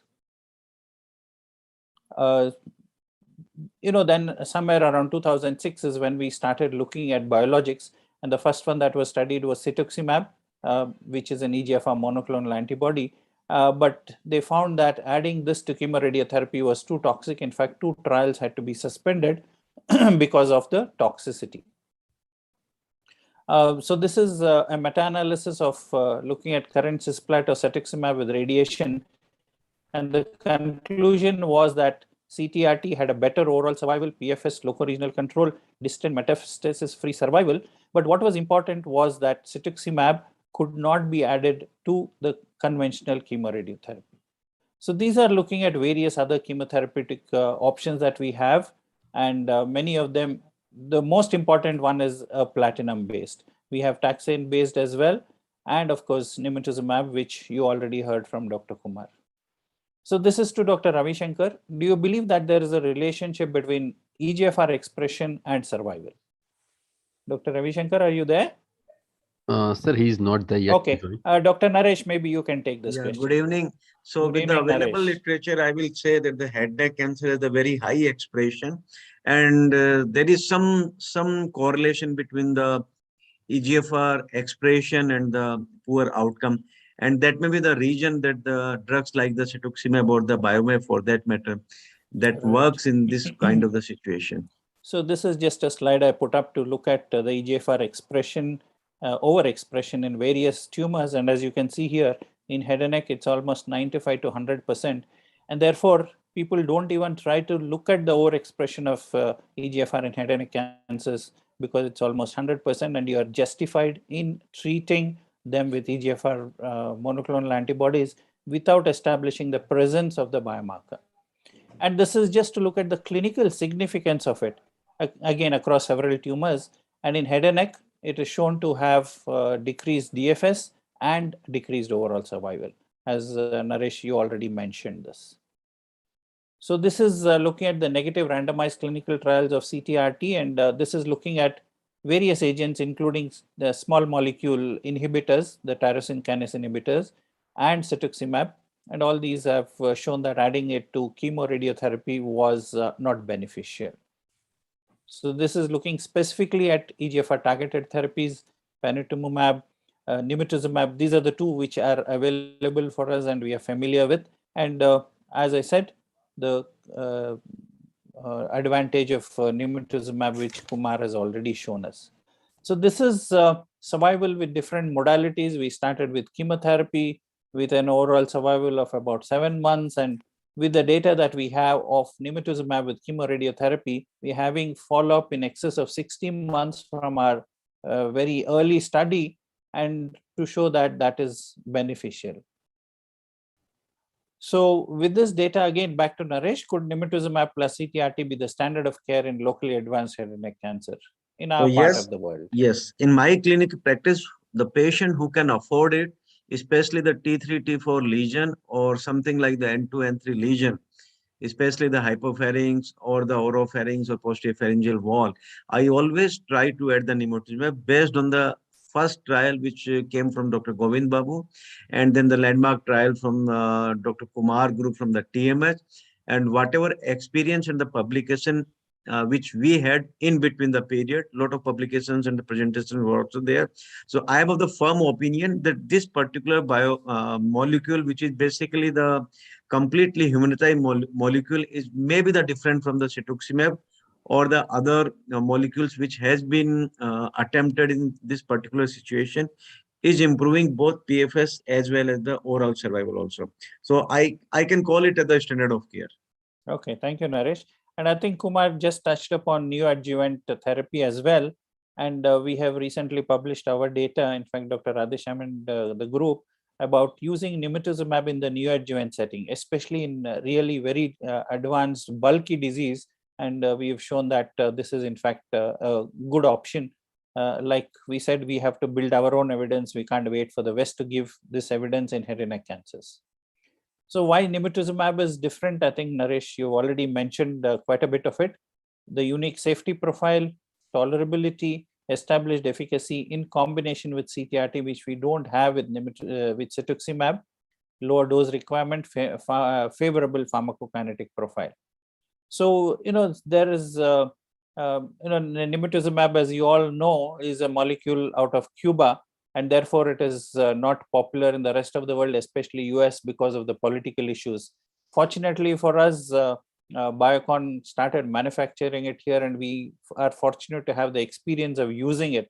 So the data is really good.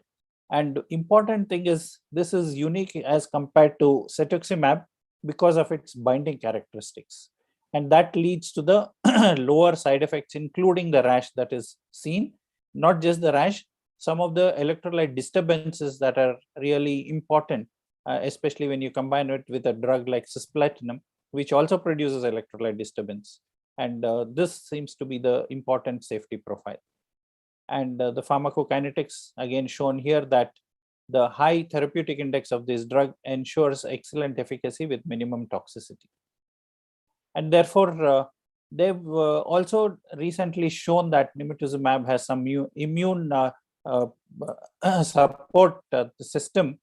And just to tell you, nimetuzumab, as I mentioned, is from Cuba, and every 2 years they have a conference in Cuba just for nimetuzumab, and they have produced extensive clinical, preclinical data.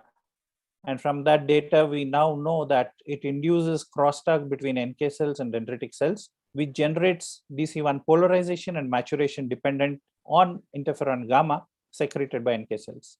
And this event allows for cross-presentation of tumor antigens to cytotoxic CD8 positive cells. I think this is very new and important information that has shown why nimetuzumab is working differently and probably working as an immunostimulant as well. And again, some more data to show that this leads to upregulation of inhibitory molecules of PD-L1 on the dendritic cells, enduring immune response enhancement. That means there is more immune stimulatory effect of of nimetuzumab as compared to cetuximab. One important thing that cetuximab does is it increases the regulatory T cells, which is a surrogate for poor survival, which is not done by nimetuzumab. Again, these are elegant preclinical studies And they've also studied in head and neck cancer patients and shown the data. So this is all very interesting, why this seems to be better than the other anti-EGFR monoclonal antibodies that we have. And as I mentioned, we published this data of ours. And again, Kumar has shown you this data that the initial response was 100% in the group that got CTRT plus nimetuzumab. And in the arm that got RT plus nimetuzumab, it was 76%. And this is a 60-month follow-up of these patients. In fact, this study had 3 presentations at ASCO over different periods of time. The initial one was at the data of 24 weeks assessment of response, then at 24 months, and then the final one of 60 months, which was a poster discussion as well. And for a drug like nimetuzumab to be accepted in ASCO because of the embargo and all that, I think talks about the outcome data that we had. So this is in the radiation group.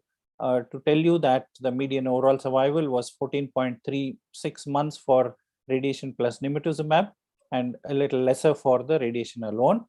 And this is for the chemoradiotherapy plus nimetuzumab. This is the 5-year survival rate of 57%. And at 60 months, the median overall survival was not reached.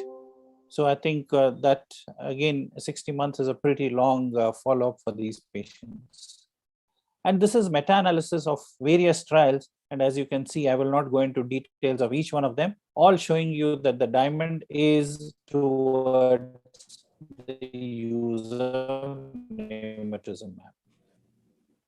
So in current, now we are trying to see, it is not just survival that is important. If the quality of life is bad, then it's not worth giving this treatment. So Dr. Atul, do you believe that we are more and more now shifting towards looking at quality of life after treatment? Of course, yes, I'm a firm believer in that. And probably for us, probably we start involving the team from those who look after either whether they need to be from the palliative care or after treatment care or rehabilitation part. That is very, very important. Should we include these people early during the treatment planning in our tumor board as well? Yeah, absolutely right. In fact, many trials today have quality of life as an integral endpoint for all their studies. I think that's becoming important because we have now we have reached a stage where we are able to improve the survival. But if the quality of life is bad, then there's really no point in improving survival. So this today has become an integral part of every clinical trial. And again, yeah, go ahead, Atul. Now there's a new, I think there's a new outcome probably, at least for the laryngeal and pharyngeal tumor. Yes. So it's a laryngeal esophageal dysfunction-free survival. Correct. That encompasses Correct. Most of the quality of life issue. Absolutely right. So again, I fall back on this paper by Kumar's group, who have published looking at the quality of life of these patients. And they've looked at global health status, physical function, difficulty in swallowing, pain, dry mouth, etc.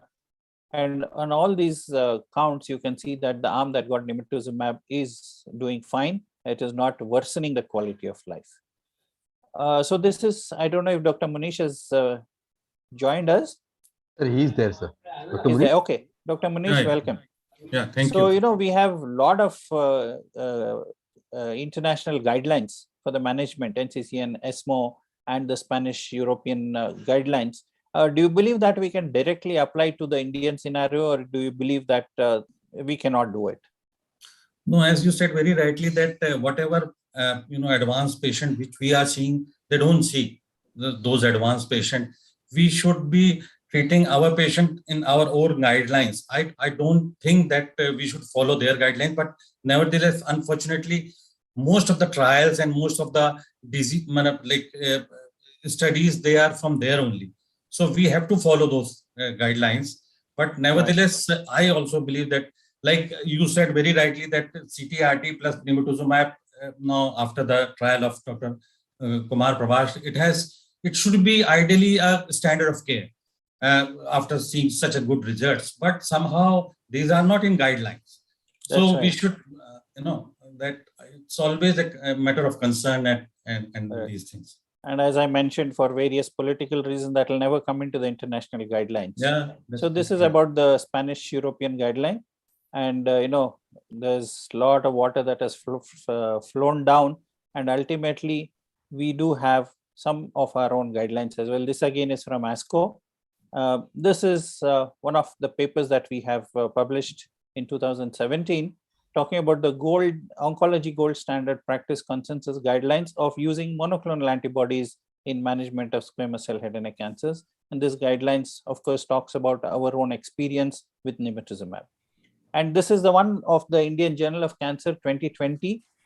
As you can see, this is the Indian Clinical Practice Consensus Guidelines for various subsites of head and neck cancers. And Dr. Kumar was leading in these guidelines. I was also part of it. And as you can see here, our guidelines incorporates concurrent chemoradiotherapy with nimetuzumab. So Dr. Manish, as you are saying, we do have our own guidelines and our own data to say why we need to use this, and we can definitely fall back on these guidelines for our day-to-day practice. And again, we have the NCG guidelines for this, and the ICMR also has made guidelines now, and all these have incorporated the evidence that has been produced in India. Now, role of biomarkers and ongoing innovations in field of head and neck cancer. Dr. Devender, would you like to put your thoughts on this? Yeah, I'm a surgeon, but clearly we need to, given the varied response for the same drugs in oral cancers, we need to have these biomarkers where we can select our patients better, because some of these drugs are still expensive. So if we can select our patients better, biomarkers will certainly help. And now I hear that immunotherapy is also being tried in the neoadjuvant setting. So clearly more and more biomarkers are going to impact management of oral cancer. And as you correctly said, it was said a little bit earlier, should we have our own guidelines? Yes, we should, because this is where we are going to make a difference in oral cancer, because the the varied clinical presentation in our country is very important. So we need to intensify treatment at the same time maintain quality of life. So that's where biomarkers are going to come in. Absolutely. Naresh, what are your thoughts on this? So yeah, biomarkers reflexly, which comes in my mind, is basically for the chemotherapy. We need to refine more positive predictive markers also, and we need to refine the negative predictive markers also. So if we can save the patient from the unnecessary cost, if we can have the negative markers also. Presently, for like many other malignancies, we believe only in the PDL1, and we have the data for that. But I think something more is required, and we know that there are limitations of the tumor mutation burden. We know the positivity of the MSI is very low across the various solid tumor. So something, if comes more positive biomarkers or negative biomarkers for immuno-oncology drug, being the medical oncologist, I will welcome that. Yeah, that's very rightly said. And this is just a list of various biomarkers that are there. In fact, what is coming up rapidly is looking at proteomics. People are trying to see if they can have a signature upfront as to who would respond to what sort of a thing.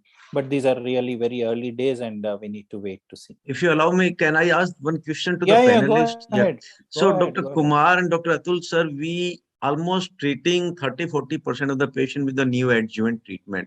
Yes. And we typically try to give them the 3 drugs combination in cisplatin based, and usually we give 3 cycles of chemotherapy. So that makes 200 milligram per square meter of the cisplatin.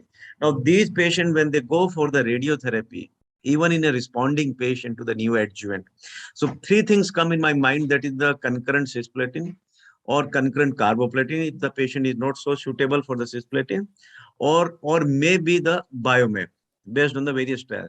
So I always used to wonder that we try to give them only cisplatin, which is toxic, intolerant, and probably is not left with that much sensitivity now with the concurrent. So what is your thought process, that we should give them the carboplatin, or we should give them the cetuximab, or we should try to give them more and more biomap? Kumar, you want to go or you want me to respond? First, right. Naresh, okay. So Naresh, if you follow this thing, text 324 study, which has used neoadjuvant TPF, and they wanted to compare it with 2 drugs, cisplatin and 5-FU. Just like they use the carboplatin in the chemoradiation arm, we use the carboplatin in case patient has received the neoadjuvant cisplatin-based chemotherapy in the first setting. So we use AUC5, that is 1.5. So that is one option, weekly carboplatin. The other option is use of either the nimetuzumab or cetuximab and this thing. Of course, we have definitely evidence that these two agents are superior to radiation alone after the neoadjuvant. So they've not been compared in the neoadjuvant setting, but definitely they are considered superior to radiation alone in definitive setting. So probably these two are also valid option. Anybody else having any different opinion or some suggestion or some comment, please go. Kumar, what are your thoughts? Similar, just adding that, the kind of patient we treat becomes important in nasopharyngeal cancer. There is a good now data for cisplatin-based neoadjuvant chemotherapy followed by CTRT, and in the CTRT time they have given 3 weekly cisplatin. But again, idea is that those are very young and fit patients. Right. So depending upon that will be a key, and I totally agree with Dr. Atul sir that after, and with you, Naresh, that after giving NACT, run of the mill, every patient we give will land up in trouble. So nasopharyngeal cancer, young one, this is a good approach. But once we give neoadjuvant 3 drug for 3 cycles or 4 cycles, then there is a compromise for CTRT. But I won't say that is a compromise, because that data is that way. Either give only RT or carboplatinum or all other addition. What we do, the data from a trial comparing cisplatin versus cetuximab was there for larynx with a similar outcome. That is another data one can use it. So that will be all one of those data one can use it. Yeah. So NACT, when we do it, 3 weekly cisplatinum subsequently becomes no, but not in nasopharyngeal cancer. So Naresh, what I've been doing in some people is giving induction also as a weekly regime. And then after about 8 weeks of induction, then I give them CTRT. But I always monitor, do the audiometry, do the nerve conduction studies, and try to avoid neuropathy. Because cisplatin is such an important drug, of course, we should not give them toxicity. So one of my recent patients was a post-cricoid, who didn't want to undergo surgery because of the morbidity. She is just finished and she's in CR at the end of 6 months without any toxicity. So it is possible, but we need, as Kumar said, we need to pick up our patients correctly and we need to monitor them closely to avoid toxicities. Hello. Yeah, Dr. Manish. Yeah, I just wanted to ask one question. Dr. Kumar is also here and you are also here. That upfront, about 30% of the patient, they are not fit for cisplatin-based chemotherapy, yes, concurrently or neoadjuvant. Yes. So then, in those situations, what will you do then? So what is your parameters to say they are not cisplatinum eligible? So those are the things that we need to see. You Most have of the time it is as per standard, creatine clearance is very high. As Dr. Kumar said, you have the option of using carboplatin. I'm sometimes using weekly paclitaxel, nab-paclitaxel, in fact, if they are not fit to get cisplatinum or carboplatin. No, in concurrent setting. Concurrent, yeah. Kumar? Sir, I agree with you. And Dr. Manish, radiotherapy alone is a good alternative. We shouldn't forget that. Yes. So think about, you have a T3 N0 larynx. And sure, if the patient wants, I want to sacrifice larynx, absolutely fine. But we do know if it is N0 T3, radiotherapy alone gives a good larynx preservation, and with the outcome which may be almost matched to surgery. So that we should not forget. And apart from, I totally agree, something in adding to the treatment to radiotherapy is useful, and that time altered fractionation can be a good strategy. So I know. So we will, believe me, there are, once we enumerate, there are 10 options in there. Yeah. And all of them equally, we talk about, do we have any level 1 evidence? My statement will be no, but we choose one of them based on our, for example, I mentioned it, you have only sensory neural deafness and you can't use cisplatin. 5-FU carboplatin is a very good alternative. Right. And that 5-FU carboplatin dose is different. It is 600 milligram per meter square. AUC, it is a milligram per kg. And we have used in now a fair number of patients. Initially, we were hesitant. They tolerated well. So patient having multiple comorbidities will have a different approach than some patient with having some, for example, 50 to 60, if you have a creatinine clearance, then approach is going to be different. As compared to people having 30 ml per 30 as a value for creatinine clearance. Yeah. So, and Kumar, Dr. you are Manish, definitely all right. the small data from our old study using nimotuzumab with radiation, without chemotherapy, that also is pretty I did safe. mention that. I did mention. Yeah, you did mention that. Yes. So we have these options, as Kumar said. There are several options once you start thinking, and you can really fit something that suits your patient. But so sensitizers are not available. Radiosensitizers, which Danish Cancer Society, they are using very frequently along with radiation, especially in this subset of the patient. So nimotuzumab, if I understood correctly, yeah, go ahead, Kumar. Go ahead. I think if I understood correctly, Dr. Manish is talking about nimarazole. Yeah, which is not available. I know it is not available here, but there they are using. It's a standard of care in Scandinavian society. I would actually say nimotuzumab will do very similar work, and they will, rest of the world will not have this data because they don't have access to nimotuzumab. Yeah, absolutely. Very good. Very good.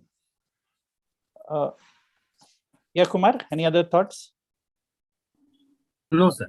I agree. I agree with that comment. That yes, that drug is not available, and that has been a challenge. And we wish we could have explored that. Yeah. No, but I think that also is a shortcoming because it's like many drugs which are available only in Japan or China, and we don't have access to this. So I don't know how much to depend on their data also, because whether it gets replicated in our population is the other question that we will always have, even if it is available. So this is just to talk about the timeline of molecular characterization and therapeutic innovations that have happened. And we have already discussed from chemotherapy where we have come up to biologics. And today immunotherapy is making an important role in treating these patients. So what do you think is the future? I just thought I'll put this slide. This is actually not from a medical journal. This is from a finance journal, which is talking about predicted cancer drug use, because they all believe in how much money they can make out of this. And as you can see that from 2000 to 2025, there is going to be an exponential increase in the use of biologics and immune therapy related drugs. So that is the future.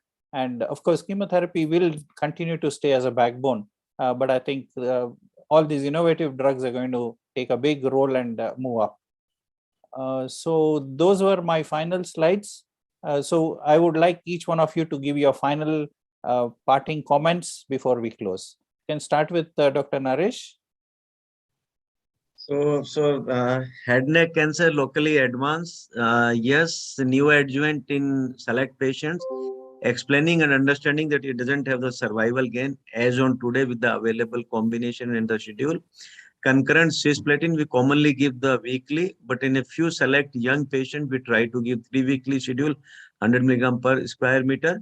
And we should try to incorporate the biologic, which is available with us, fortunately, that is the nimotuzumab. Thank you. Dr. Munesh?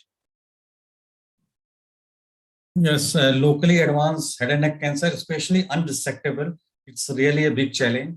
And as we had discussed that neoadjuvant chemotherapy in many patients, depending upon the sites, or directly concurrent chemoradiotherapy, there are options, but at the same time, for me, it is at times very difficult to decide which patient should go, especially unresectable, for radical treatment, and in which we should give a palliative treatment only. Because post-treatment quality of life at times is very difficult for these kind of patients where we treat the patient radically and the outcome is not very good. So in these patients, the morbidities are quite high with the treatment as well. So we should very correctly, we judiciously select the patient for radical treatment versus palliative treatment. Thank you. Dr. Kumar, what are your final thoughts? I think so, what came in the discussion multiple times, that head and neck is our problem, and many of the subsite is really our problem, like oral cavity, and I think so we need to work harder to give solution, and rather than waiting for someone else to give us a solution, which we know it keeps coming, because somehow Thank you, Kumar. Western I world, think they're able to do a better job, but we need to work harder. Thank you. And I must put on record that your team from there is working a lot on it. And one of the things that came out was the guidelines as well. So I think that is an important step in the right direction. Dr. Devender?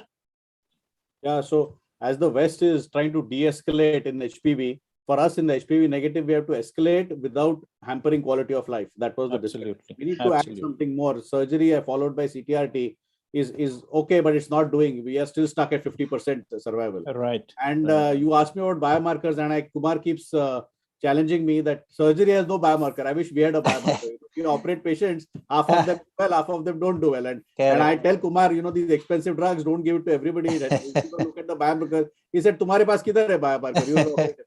Correct. Biomarker. The biomarker for me is the surgical capacity. So that is the biomarker.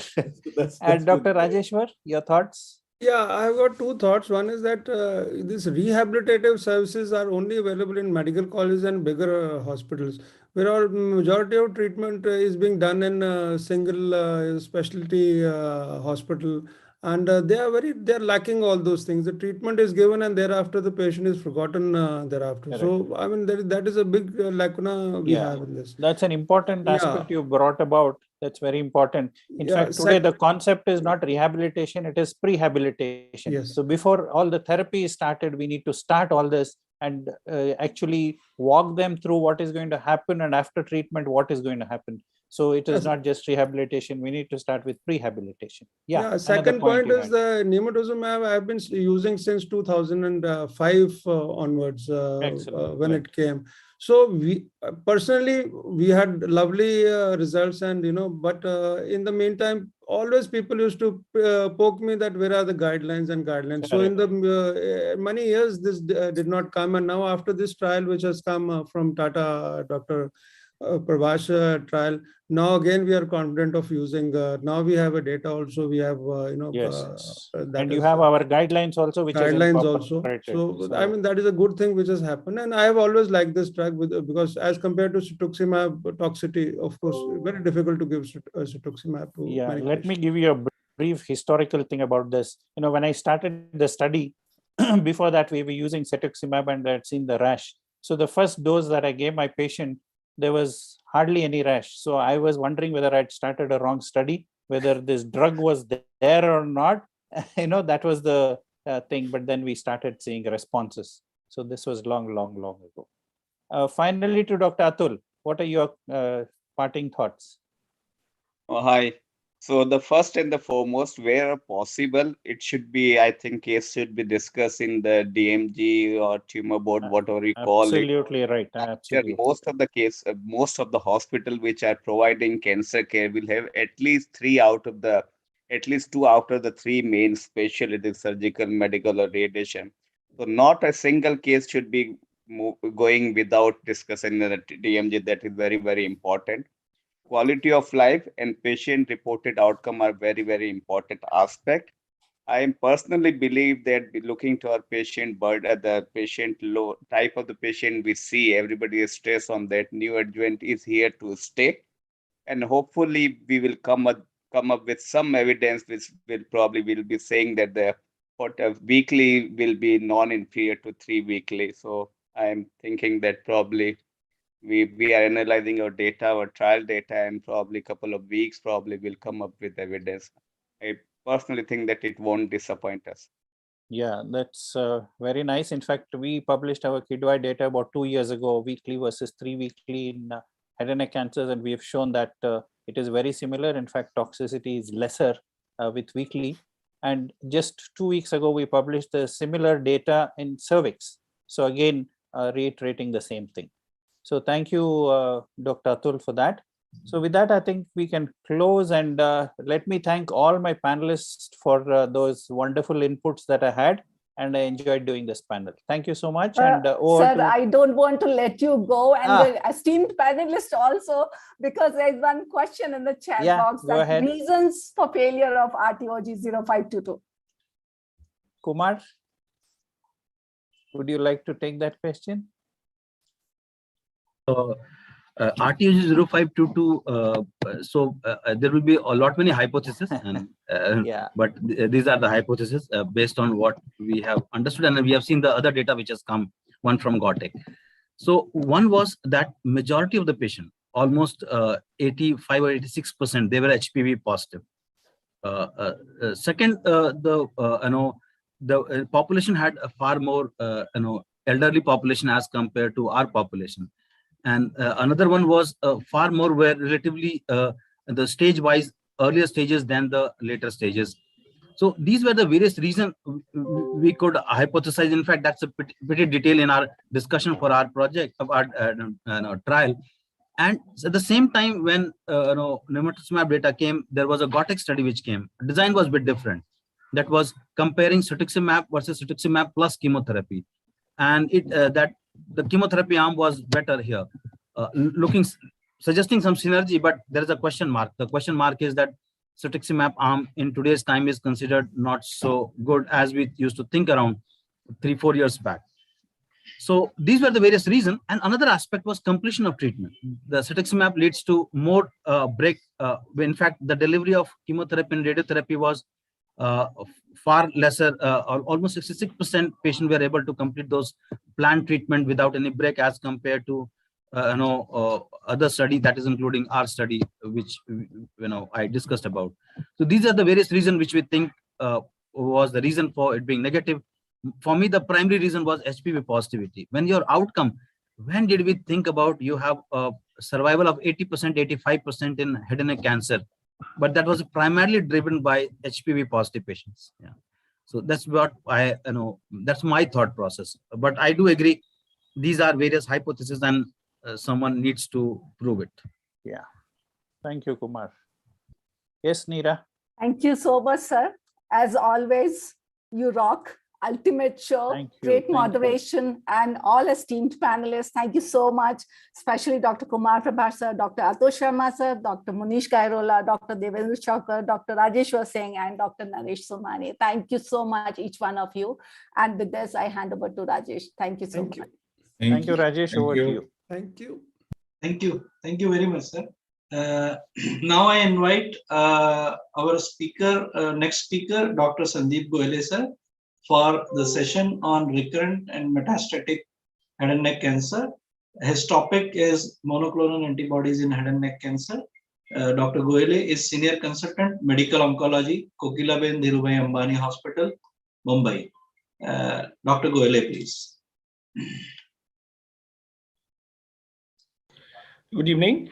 My name is Dr. Sandeep Goyal, Head Medical Oncology, Kokilaben Dhirubhai Ambani Hospital, and I'm going to give a brief presentation on the role of monoclonal antibodies in head and neck cancer. So we all know that chemoradiation as compared to radiation alone has got improved outcomes in both the adjuvant setting and the definitive treatment setting in head and neck cancers, in terms of both the increased local control rate as well as the difference in overall survival. So all these are favorable for the chemoradiation. And that is why chemoradiation has been the standard of care for treating the squamous cell carcinoma head and neck cancer patients. But what can we do to improve the outcomes? So research has shown that when you do new adjuvant chemotherapy or adjuvant chemotherapy, or you alter the radiation schedules, or you add a second chemotherapeutic drug to cisplatin, all of them have failed to improve outcomes. EGFR overexpression is common in head and neck squamous cell carcinomas and confers poor prognosis. However, the addition of cetuximab, which is the anti-EGFR antibody, to radiation has improved overall survival, and also when you add it to palliative chemotherapy, it also improves the survival. So this was a Bonner study, cetuximab plus radiotherapy in locally advanced head and neck cancer. And that showed that when you add cetuximab to radiation, it showed a significant overall survival benefit over radiotherapy alone. The median OS was 49 months versus 29 months in favor of cetuximab arm. So this was one of the options which you could use. However, when you compare CTRT with cisplatin versus CTRT with cetuximab, especially in the HPV positive or P16 positive or the smoking cohorts, So this was shown that cisplatin CTRT was better than cetuximab CTRT, especially in these cohorts, in a retrospective study of about 1,545 patients. So overall, cisplatin plus radiotherapy was slightly better than cetuximab radiotherapy, especially in these cohorts, and it was not an improvement when you add cetuximab as compared to cisplatin. Cetuximab, in addition to cisplatin radiotherapy, again, could not improve the outcomes over CTRT with cisplatin alone. The RTOG 0522 study showed that the overall survival curves and the median PFS curves were almost identical, and therefore there was no role of adding cetuximab to cisplatin CTRT in this study.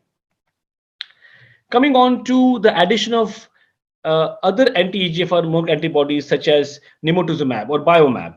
And if you see this slide, it has shown that when you add biomab to radiotherapy, or when you add biomab to cisplatin to radiotherapy, then it is better than giving cisplatin radiotherapy alone. In the HPV negative oropharynx cohort in this study by Vanita Noran et al., they showed that there was a significant OS benefit with the addition of nimotuzumab to radiotherapy. So there was a 2-year PFS benefit by 25%. The 2-year local regional control rate was increased by 19%, and the 2-year OS benefit was increased by 18%. And this was in the HPV negative oropharyngeal carcinoma. So this was the evidence of nimotuzumab plus CTRT in HPV negative oropharyngeal carcinoma. And you can see that the median PFS was 35 months as compared to 13 months. The median local regional control rate was 60 months as compared to 17 months, and the median overall survival was 36 months as compared to 19 months. So all this favored when you added nimotuzumab to cisplatin CTRT in head and neck cancers. And this was again a randomized phase 2 trial by Kumar Prabhash et al. From Tata Memorial Hospital, which utilized nimotuzumab plus cisplatin chemoradiotherapy versus cisplatin chemoradiotherapy alone in locally advanced head and neck cancer. And you look at the results, again, impressive results. If you look at the primary endpoint, which was a 2-year PFS, with nimotuzumab cisplatin radiotherapy, it was 62% as compared to cisplatin radiotherapy, which was 50%. The 2-year DFS was 60% as compared to 48%, again, significant p-value. The second endpoint, 2-year local regional control rate, was 67% as compared to 57%. And the second endpoint, which was 2-year overall survival, was 63% as compared to 57%. So this set the tone for combining nimotuzumab to cisplatin radiotherapy in locally advanced squamous cell head and neck. And that's what I think most of us are doing these days. Kindly note that most of these patients in this study were of oropharynx. Now coming on to the palliative setting, the palliative setting goals are quite different. We are trying to prolong life, trying to achieve symptom relief, and therefore our treatment options should be such that they should be minimally toxic and affordable to the patients. And the role of immunotherapy in palliative setting, as well as the neoadjuvant set. There's some data in the neoadjuvant set with nivolumab and pembrolizumab, where we have seen the Checkmate 358 study has shown that there is some role of adding neoadjuvant nivolumab, and there are a couple of phase 2 studies showing that pembrolizumab can also be used in the neoadjuvant setting. But the main role of immunotherapy is in the palliative setting, the first line setting. And this is the Keynote 048 study, which is the phase 3 study of pembrolizumab single agent versus pembrolizumab plus cisplatin 5FU chemotherapy versus cetuximab cisplatin 5FU chemotherapy in recurrent or metastatic head and neck squamous cell carcinoma. And if you look at the results of this study, they show that the median OS was better in the pembro chemo arm as compared to cetuximab chemo arm. However, it was better in the CPS more than 20 score rather than the other patients. The overall response rate, again, with the CPS more than 1 was almost similar, 36-35%, but with the CPS more than 20 was slightly better, 43 to 38%. And the median duration of response, again, with the CPS score more than 20, was better as compared to cetuximab chemotherapy arm. So it showed the difference with pembrolizumab was more when the CPS score was higher, especially more than 20 than lower. The Keynote 40 study would utilize pembrolizumab as a second-line therapy versus, investigator choice of standard use of methotrexate or docetaxel or cetuximab, because in the second-line setting we don't have many options of treatment in head and neck cancer. But this trial showed that when you use pembrolizumab as a single agent, then there is some benefit in the second line or third line setting. The median OS was 8.4 months as compared to 6.9 months, hazard ratio 0.8, p-value 0.0161, and the treatment-related adverse events were not that different from the other chemotherapy choices. The checkmate 141 had nivolumab in the second line setting after platinum therapy failure. This was a phase 3 randomized trial. And again, similar design as to the previous study, nivolumab versus investigator choice chemotherapy like methotrexate or docetaxel or cetuximab. The primary endpoint overall survival, second endpoints PFS, overall response rates and safety. And look at the results. The median OS with the nivolumab was 7.7 months as compared to 5.1 months in the investigator choice chemotherapy arm. Hazard ratio 0.68, p-value 0.01.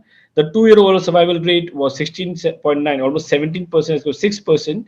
And the median PFS was in fact slightly lower, as compared to investigator choice. So nivolumab showed to improve OS and maintain a favorable safety profile versus investigator choice chemotherapy. This was shown by this study. And lastly, in the palliative setting, we have a study from Rajiv Gandhi Hospital, Delhi, evaluating efficacy and tolerability of nimotuzumab in combination with chemotherapy in recurrent and metastatic squamous cell carcinoma of head and neck. And they have done a cross-trial comparison here. And if you look at that, if you look at the extreme trial and the spectrum trial, the results, results of nimotuzumab are not that different. The response rates are about the same, 36, 37, 38%.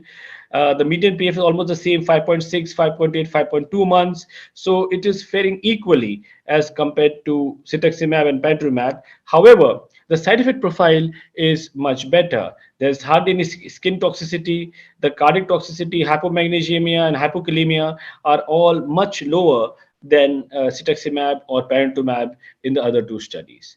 So this also can be used as an option in the metastatic or palliative setting in combination with chemotherapy.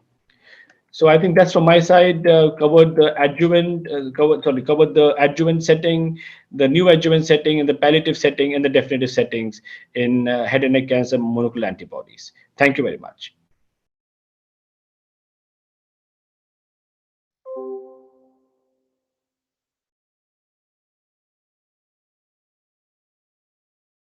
Sir, you need to unmute. Rajesh sir, you need to unmute. Thank you very much, sir. Now we have panel discussion on recurrent metastatic head and neck cancer. We have moderator Dr. Lalit Mohan Sharma sir. He is senior consultant medical and pediatric oncologist in charge pediatric and preventive oncology, assistant professor, Department of Medical Oncology, Mahatma Gandhi University of Medical Sciences and Technology, Jaipur. With him, we have panel members, Dr. Sandeep Jasuja. Dr. Jasuja is Medical Superintendent at State Cancer Institute, HOD, Department of Medical Oncology, SMS Medical College and Hospital, Jaipur. Dr. Pragya Shukla. Dr. Shukla is HOD, Department of Clinical Oncology at Delhi State Cancer Institute. We have Dr. Chanchal Goswami sir. He is Senior Consultant Medical Oncologist at Medica Super Speciality Hospital, Kolkata. Dr. Kapoor has a poor connectivity, so he may not be available. And Dr. Somshekhar had to leave for an emergency for a patient. So I hand over to Dr. Lewis. Thank you so much, Rajesh, for introduction. And I think without wasting much time, let us start the academics. And can you allow me for slide sharing? Sir, you can share the slides. Yes, thank you. I think it is visible. Ma Saraswati, you all can see. Yes. Okay, great. So माँ सरस्वती की पूजा वसंत पंचमी पर आप सभी को बहुत बहुत हार्दिक शुभकामनाएं and hope that Vasant Panchami को माँ सरस्वती के प्रभाव से we will have more and more knowledge sharing.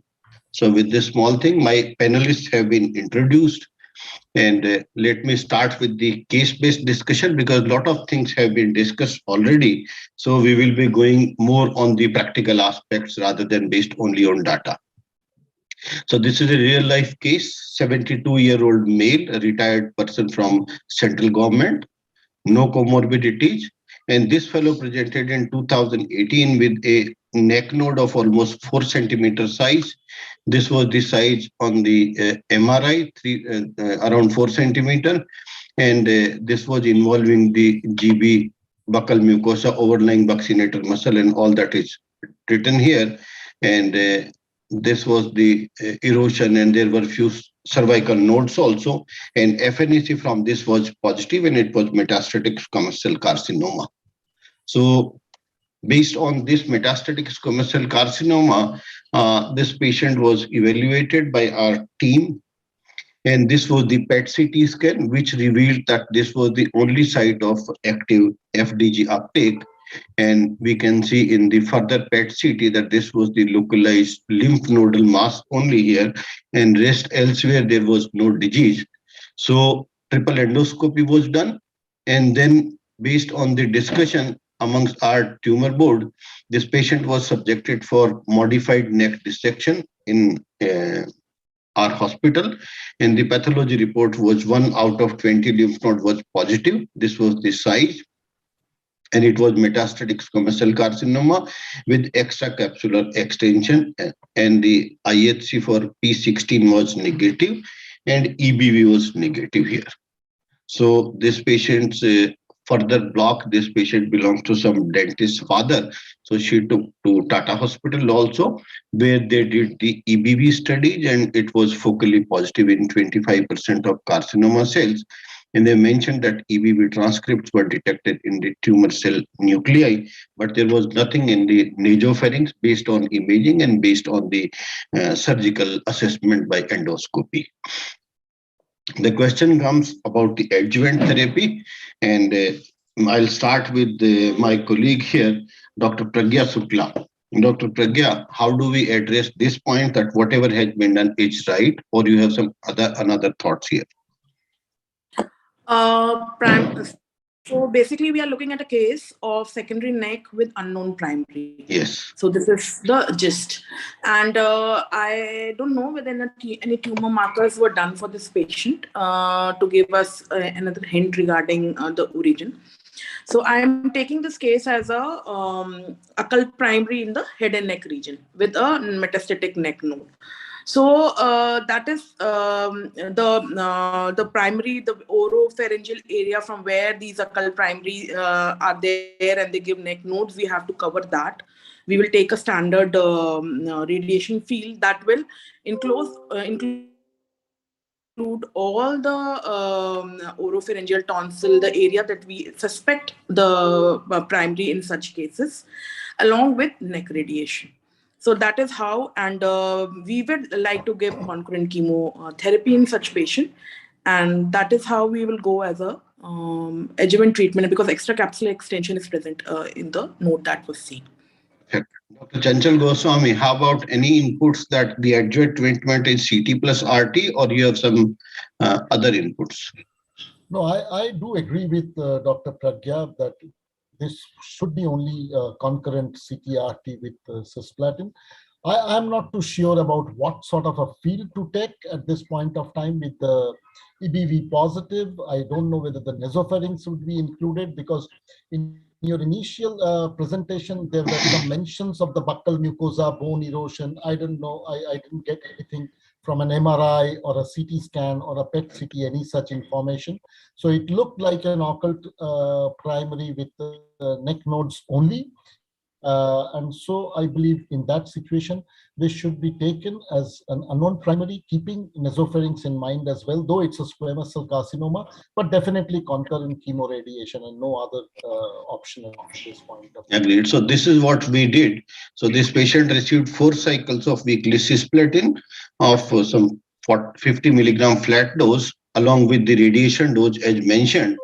But 1 month after the radiation was over, this patient developed some recurrent subcutaneous cutaneous nodules, in fact, on the same site, and there was skin involvement also. And FNAC from that was done, which was again confirmatory for the metastatic recurrent squamous cell carcinoma. So it was very, very early. In fact, we consider this rather on treatment relapse. Dr. Sandeep Jasuja is with us. Yes, Dr. sir. I'm here. Yeah, Dr. Sandeep, very good evening. So, Sandeep, what are your inputs that this patient immediately after CT plus RT, within 1 month, he had a relapse and there was skin nodule? Sir, in this patient, as you have done already CT-RT in this patient and adequately has relapsed on the treatment. So, disease is very aggressive, seems to be very aggressive.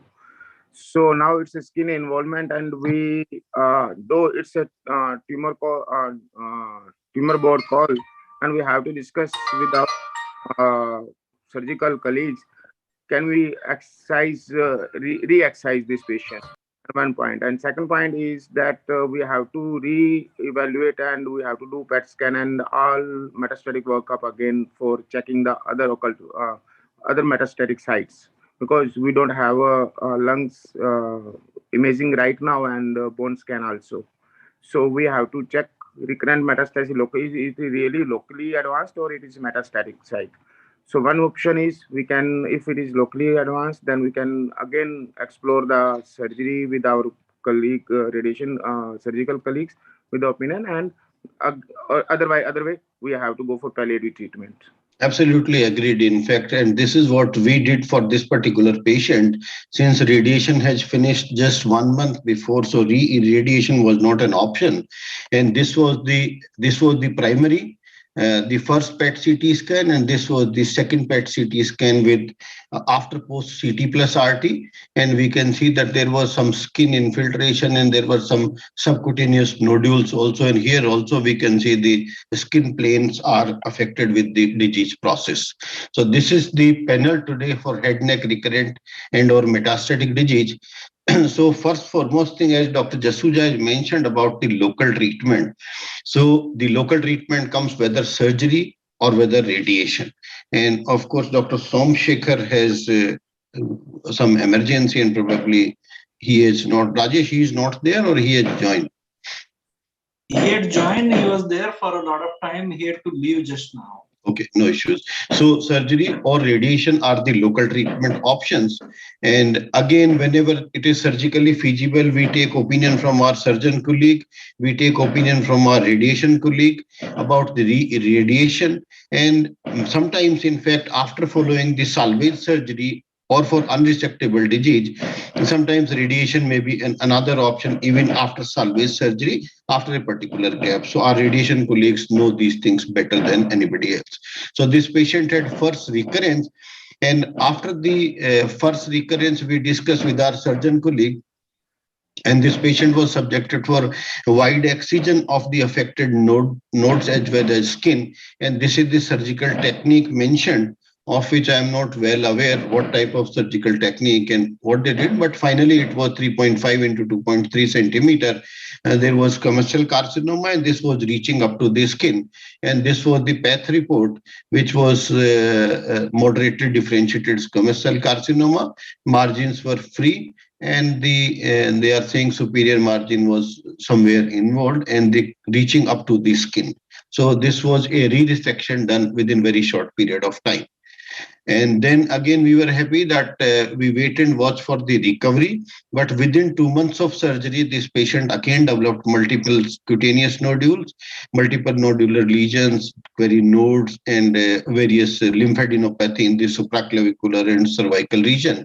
And this is where before surgery, and this is after surgery. So we can see this is very aggressive disease. And next comes that what do we offer this patient who is relapsing so rapidly? So the next in our mind was whether immunotherapy or cetuximab. So may I ask Dr. Chanchal Goswami, that Dr. Goswami, what is your thought process at this point? How should we go it?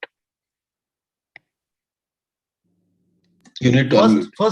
First thing is when you described this recurrence, I heard that you talked about subcutaneous nodule, and so I am a little baffled why surgery was offered, because in subcutaneous nodules, we know that the outcome is poor, and after surgery we had to wait for 2 months for the patient to recovery. So it was quite natural that the disease will come back quite rapidly, and that is what is expected, and that is what happened. So in my book, probably surgery shouldn't have been offered at the very beginning of this recurrence, because the patient already had subcutaneous nodules. But anyway, whatever has been done has been done.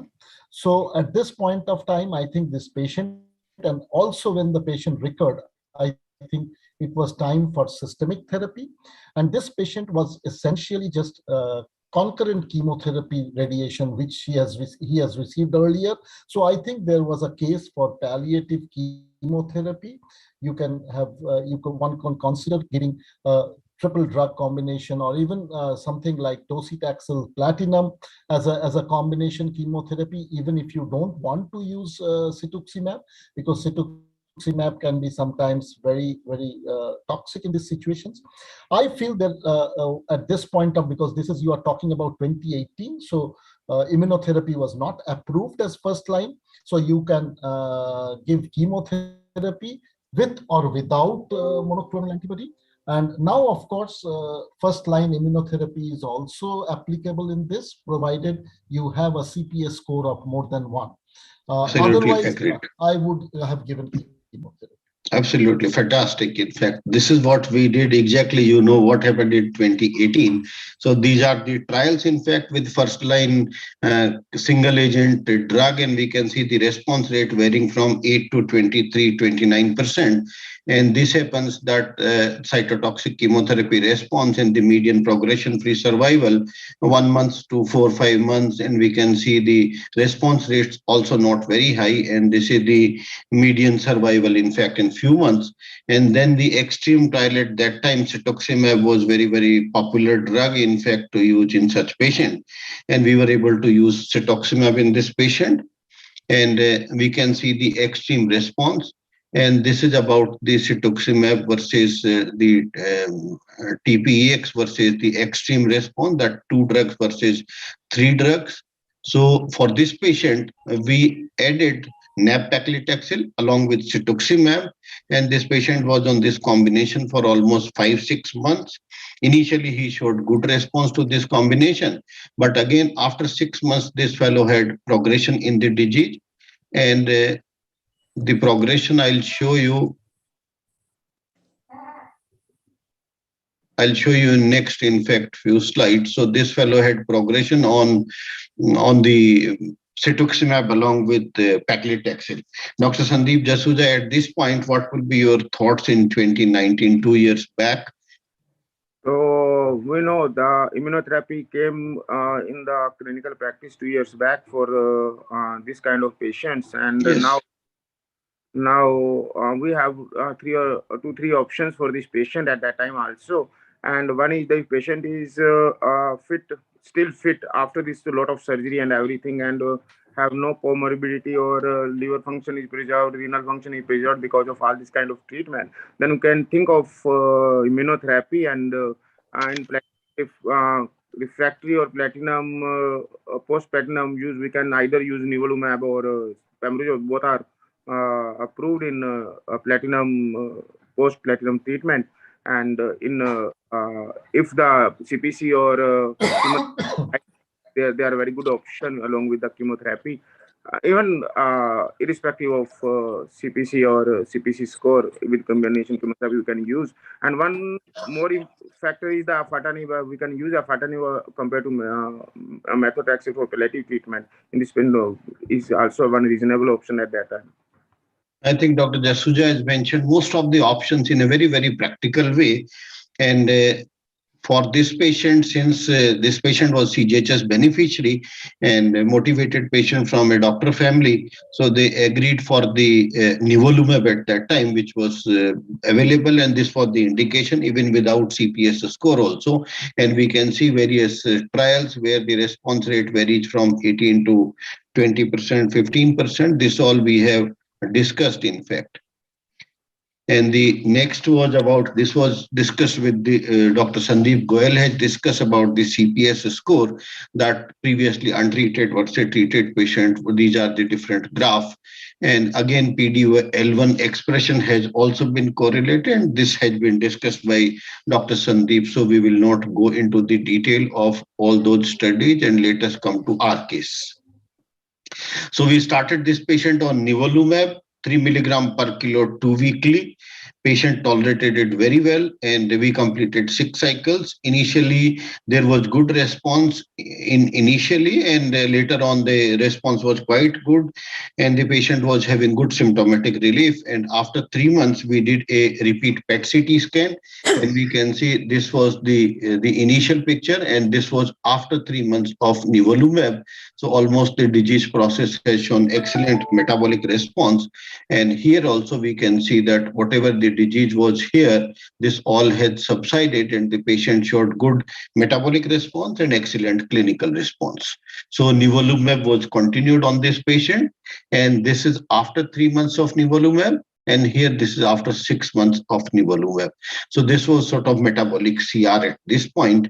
And we discussed with our nuclear medicine guy also, and he suggested that this is near complete metabolic response or total metabolic response, but the patient was doing extremely well. So the next question was about continuation of the nivolumab. So Dr. Goswami, at this point, any hint that when should we stop immune checkpoint inhibitors in a responding patient? I think we should not. We should not. As long as the patient keeps responding, and if the patient do not have any compelling adverse event or any compelling reasons other like cost or something, we should not stop immunotherapy at this point of time. So we should keep on continuing, because they can become long-term survivors with immunotherapy.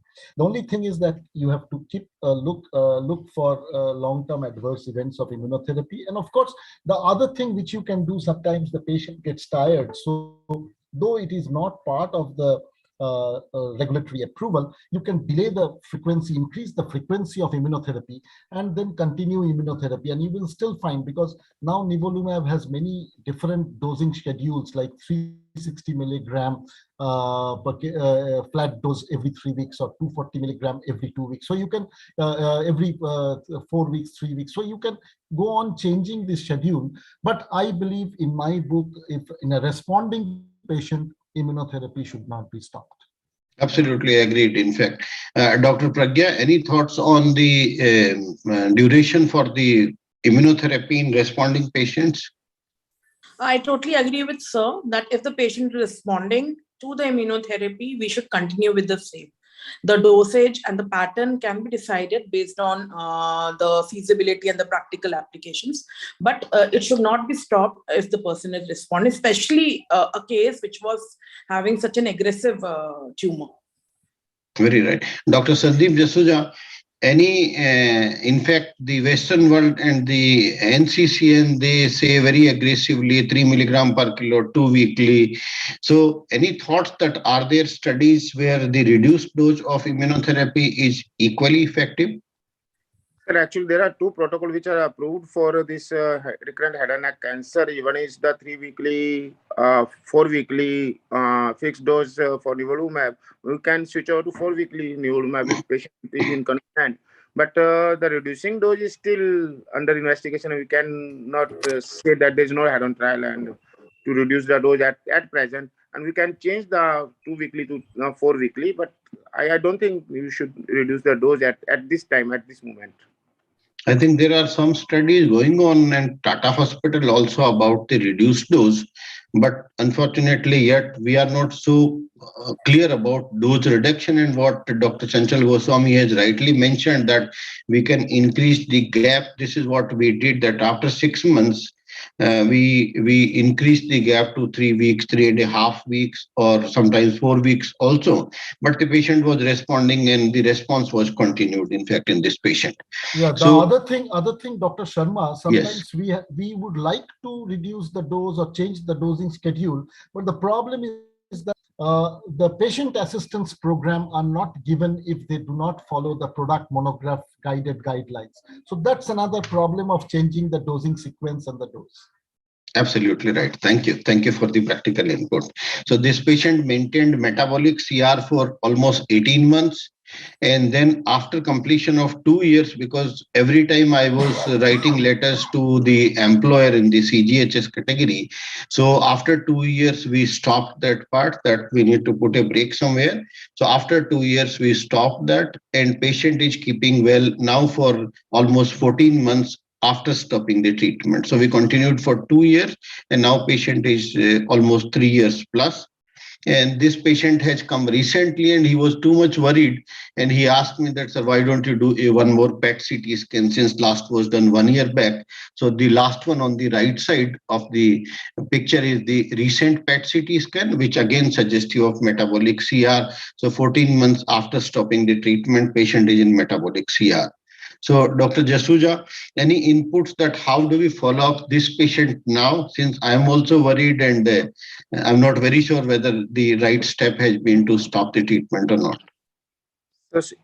So you have already decided and did a very great job and put on patient on observation, and now you continue the observation. Why to restart the treatment again? One thing. Second thing, important point is that we know when the patient responds and we give the immunotherapy for a certain period, the response and effect will remain and stay for a long period. So I think this is the effect and result of immunotherapy, as somehow we can compare with the Hodgkin lymphoma immunotherapy in Hodgkin lymphoma, when we give the 2 years treatment in Hodgkin lymphoma, and sometimes they probably cured and have prolonged remission. So this kind of treatment, this kind of response can happen in immunotherapy, and we should continue to observe without, and should not intervene in this. In my opinion, should not do anything and just follow up the patient as you are doing a great job. Thank you so much. In fact, so this is what we have done, and this is the in fact algorithm for loco-regionally or recurrent metastatic disease patient, and we have discussed most of these things in a very practical way, that whenever they are symptomatic, we treat with chemotherapy plus immunotherapy. If they are asymptomatic relapses, immunotherapy alone may be effective. And of course, we integrate the radiation agent when needed. In fact, if the gap and disease-free interval is higher, then we add radiation also. The other thing about role of nimotuzumab, so like this patient, I suggested initially that it was HPV negative. So Dr. Chanchal Goswami, you feel that along with the radiation, should we use the nimotuzumab in patients like this? You need to unmute yourself, please. To me, yeah. Yes. Well, the only thing is that this was initially diagnosed as unknown primary with occult, metastatic neck node with occult primary.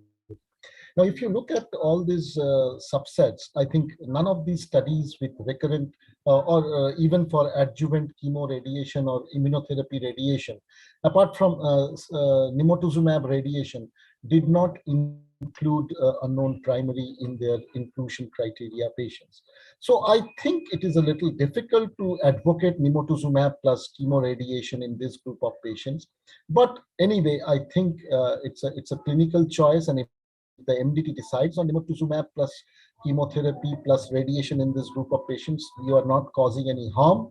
But the only problem is that since when you have done the trial of nimotuzumab, unknown primary probably were not taken into account. It's only the oropharynx and the oral cavity cancers were taken into account, or maybe the larynx cancers. So I think that makes a little hindrance. But I think if collectively we can decide, we could have given. Thank you so much. Dr. Sandeep Jasuja, you also agree, or you have some thoughts about the addition of biomab in such patient? I'm totally agree and totally agree with Chantal sir. And at present, for unknown primary, we should because we have to see the toxicity and financial toxicity. So approved in approved indication, yes, go ahead. But in unapproved indication, still we should not. Dr. Pragya, you have some comments or some inputs from your side? Yeah, so I wanted to say, since we are taking this case from the outset as the occult primary with secondary neck. So most of these sites which are taken for occult primary are like the tonsillar fossa, the base of the tongue, the piriform fossa. So where nimotuzumab has shown benefit. So I think we can, if we have to take such patients now, we can give them a benefit of doubt and add nimotuzumab in the concurrent setting as well. In fact, if you see the Biomab has better safety profile and better toxicity profile as compared to the other available monoclonal antibodies, cetuximab and panitumumab. So the last part of today's talk, that whenever we treat metastatic and or recurrent disease, we should always think that what does the patient want? Many times, like looking to these patients and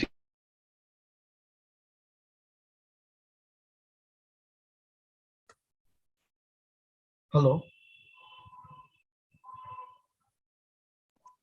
I can't hear anything.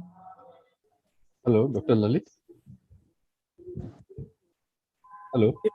We lost him probably. Yeah, it seems there's some connectivity issue. Yeah.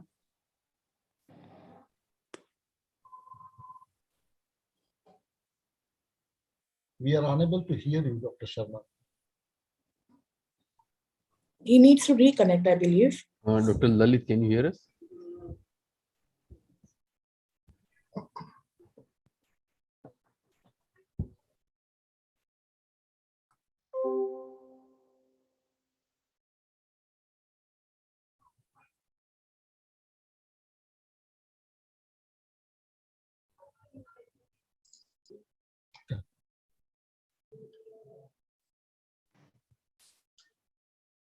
there was some connection gap, in fact, but I think most of the things we have discussed.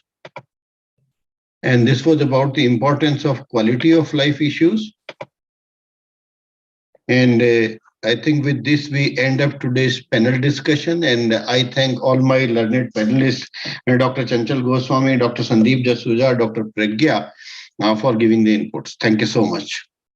Thank you. Thank you very much. Thank you very much. It was a pleasure. Thank you.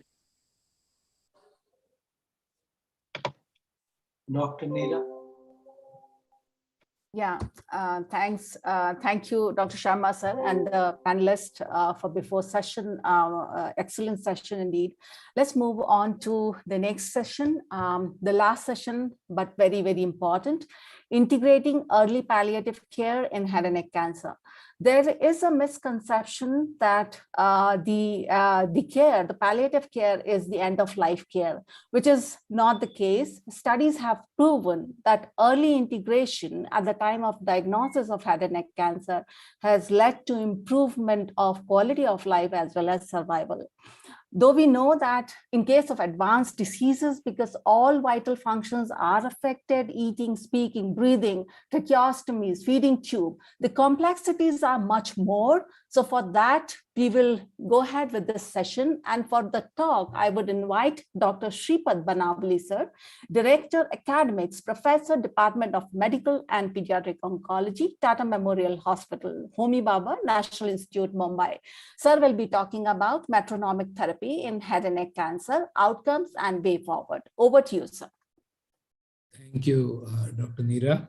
Can I share my screen, Rajesh? Yes, sir. Yes, sir. Thank you. Yeah. So can you see my screen now? Yes, sir. Thank you. So I'm really, thank you. I would like to thank the organizers for giving me this opportunity to talk on a subject which is very dear and near to me.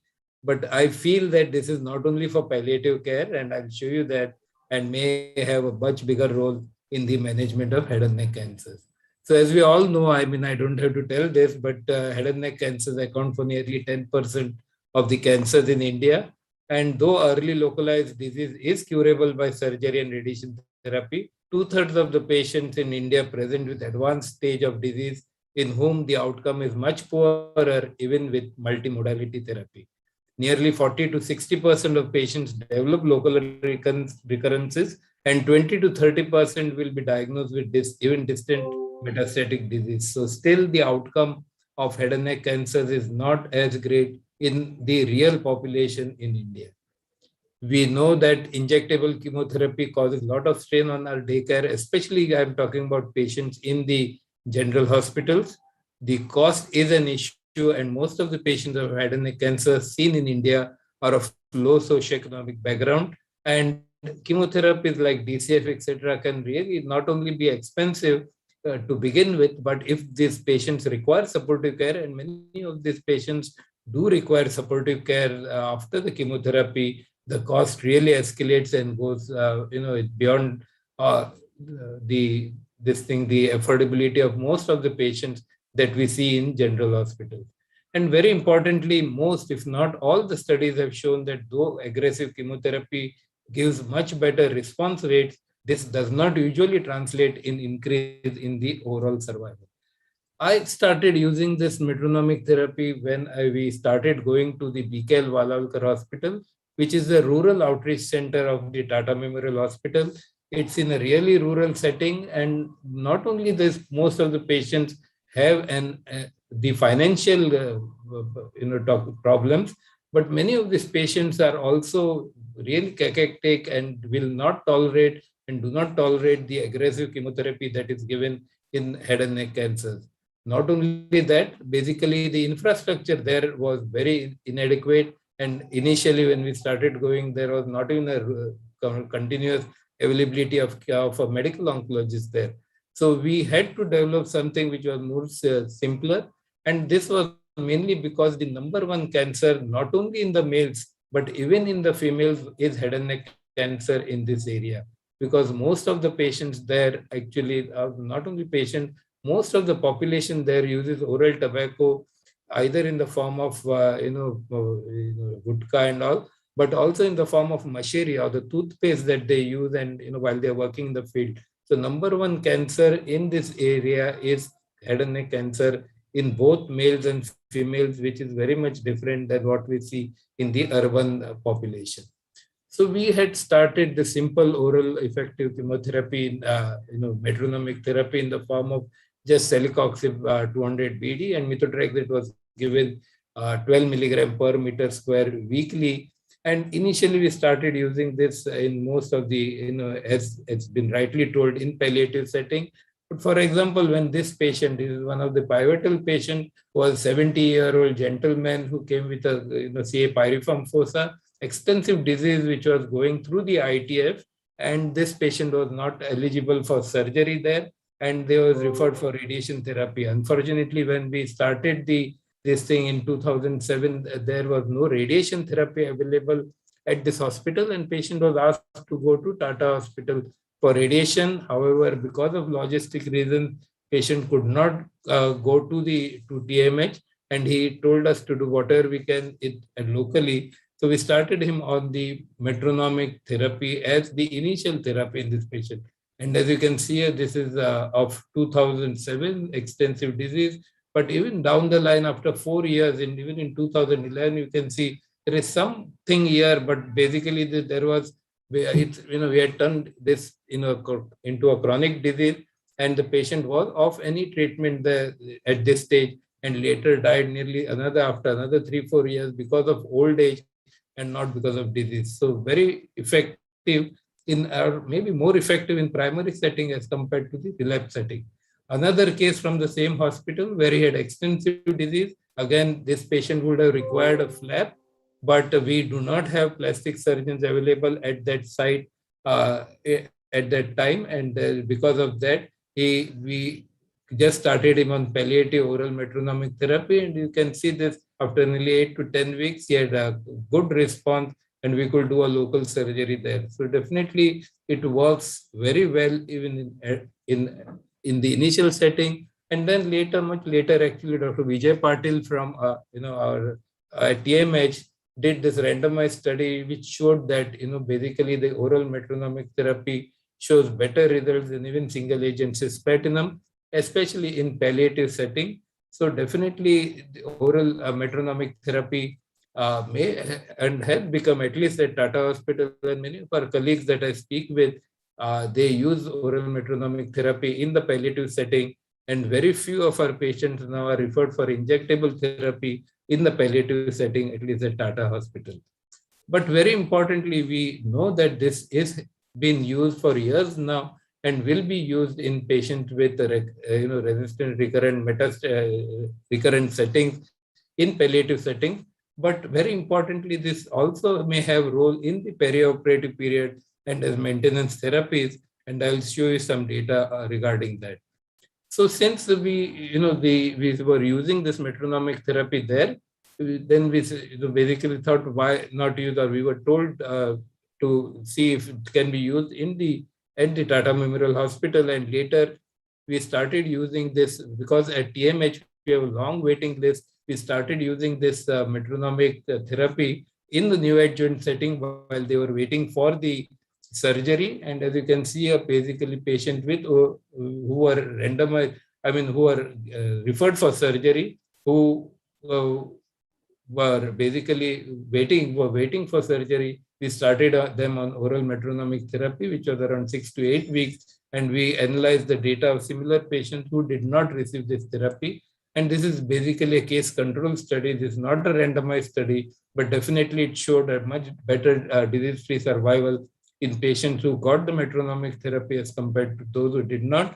And especially those, because this was not a real study. So there were some patients who were not referred back for oral metronomic therapy post-surgery, but those patients who received pre and post-surgery metronomic therapy, they did much better than patients who did not receive any metronomic therapy. So we thought that this may be an important, and especially many of our patients at TMH do wait for surgery for a prolonged period of time.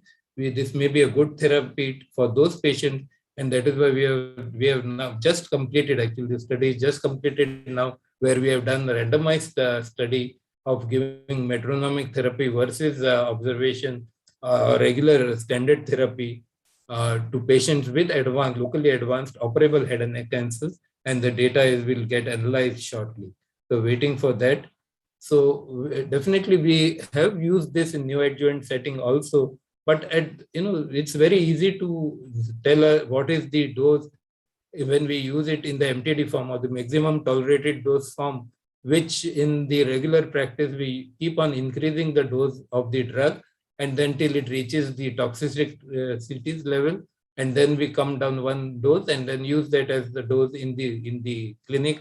But for metronomic therapy, we really did not know and still do not know what is the right metronomic dose, how does it act, how does the resistance develop, and whether we can use in combination.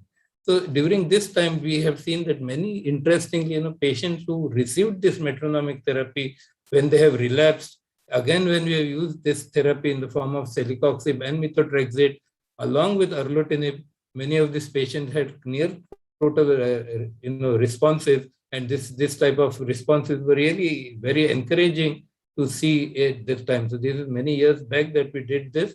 And then again, Dr. Vijay Patil at Tata Memorial Hospital did this very interesting phase 1, phase 2 study. And this may be one of the really unique metronomic study where he did de-escalation of the dose from 15 milligram per meter square. And ultimately, what he found was this study was published in the Journal of Clinical Oncology.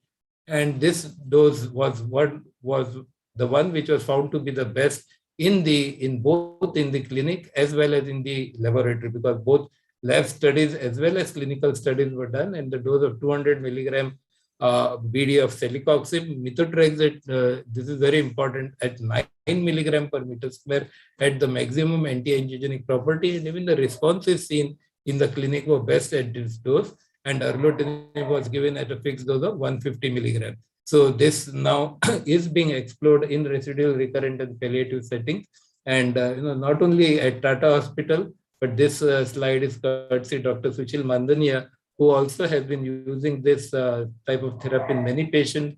And you can see the extensive disease here with complete responses and even extensive recurrent disease with basically with near complete responses. So this is an effective therapy. And we are seeing actually at Tata also, actually there are studies going on to see whether this can be used in the adjuvant setting in patients with newly diagnosed head and neck cancers. So there are a lot of advantages of using metronomic therapies. Definitely these are low cost as compared to what we have been hearing about the monoclonal antibodies and the checkpoint inhibitors. These are much low cost. And what is important is we usually use drugs which are on the WHO essential drug list, so that they will be available in most of the countries worldwide. All of these are orally administered, home-based treatment, does not require much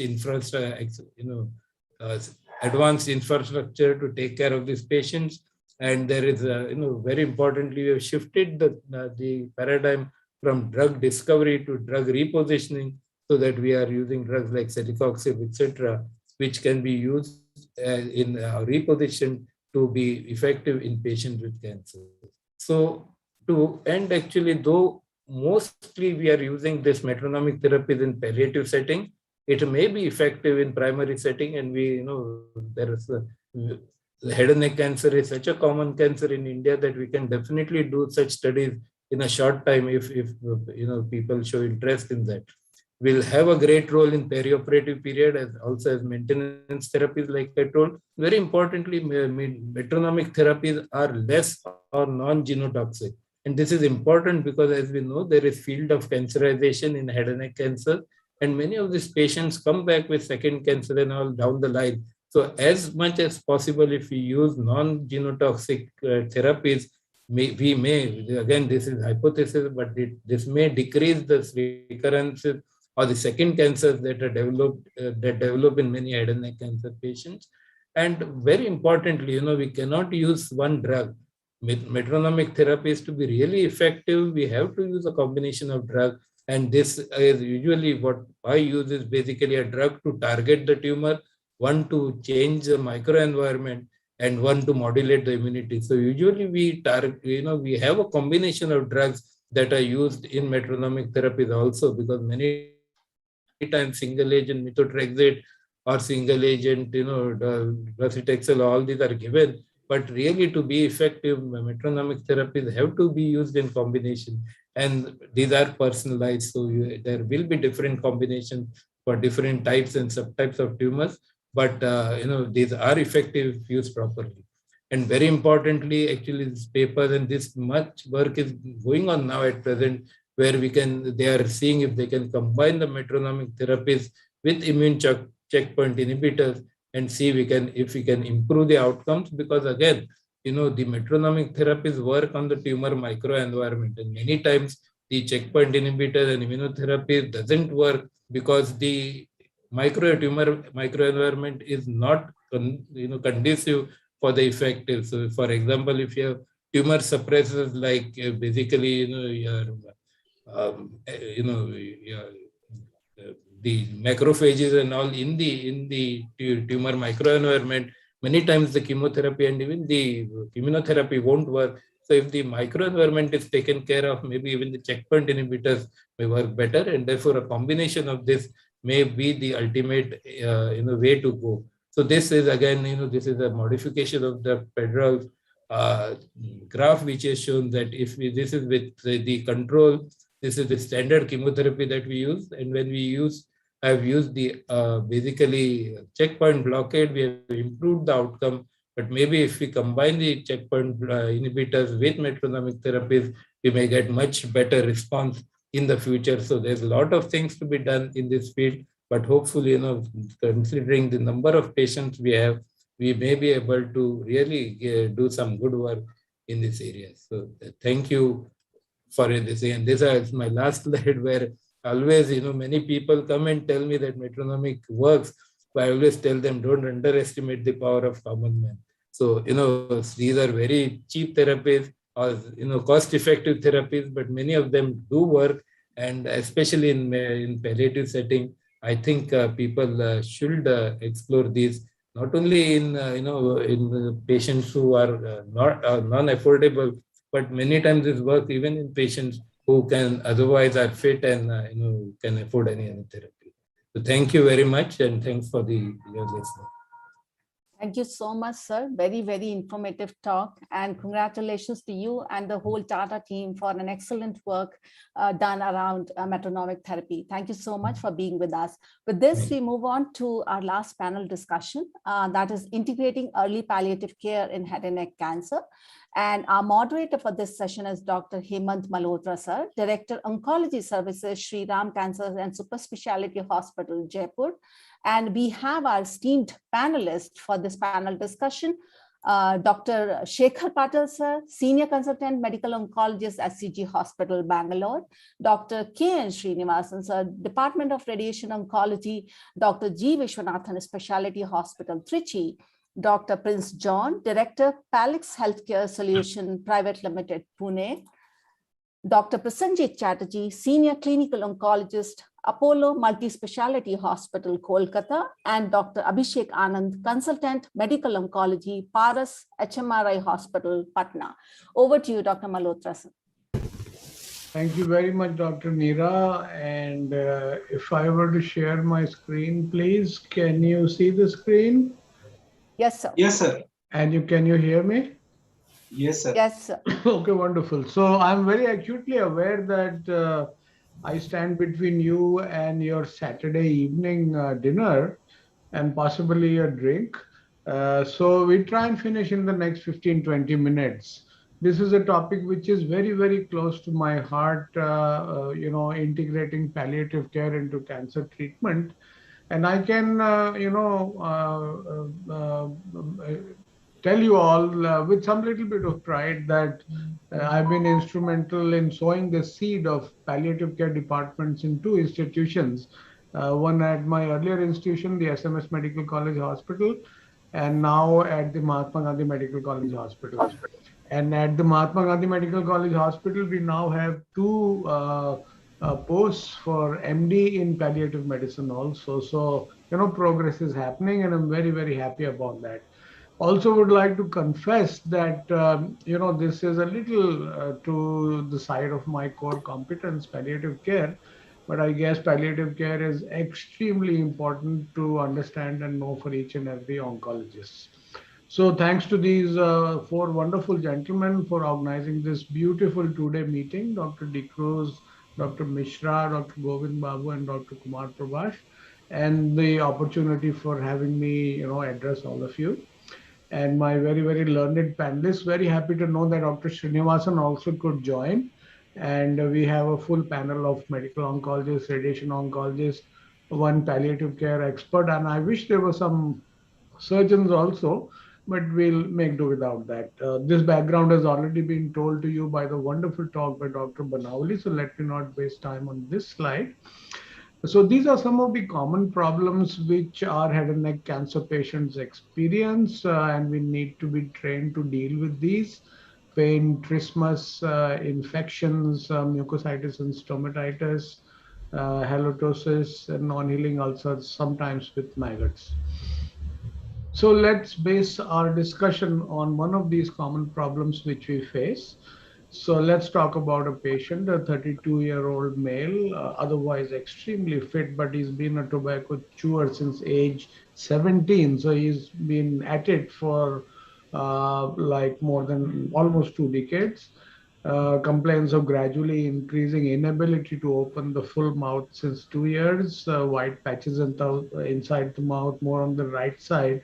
That's where he used to keep the tobacco quid since 2 years.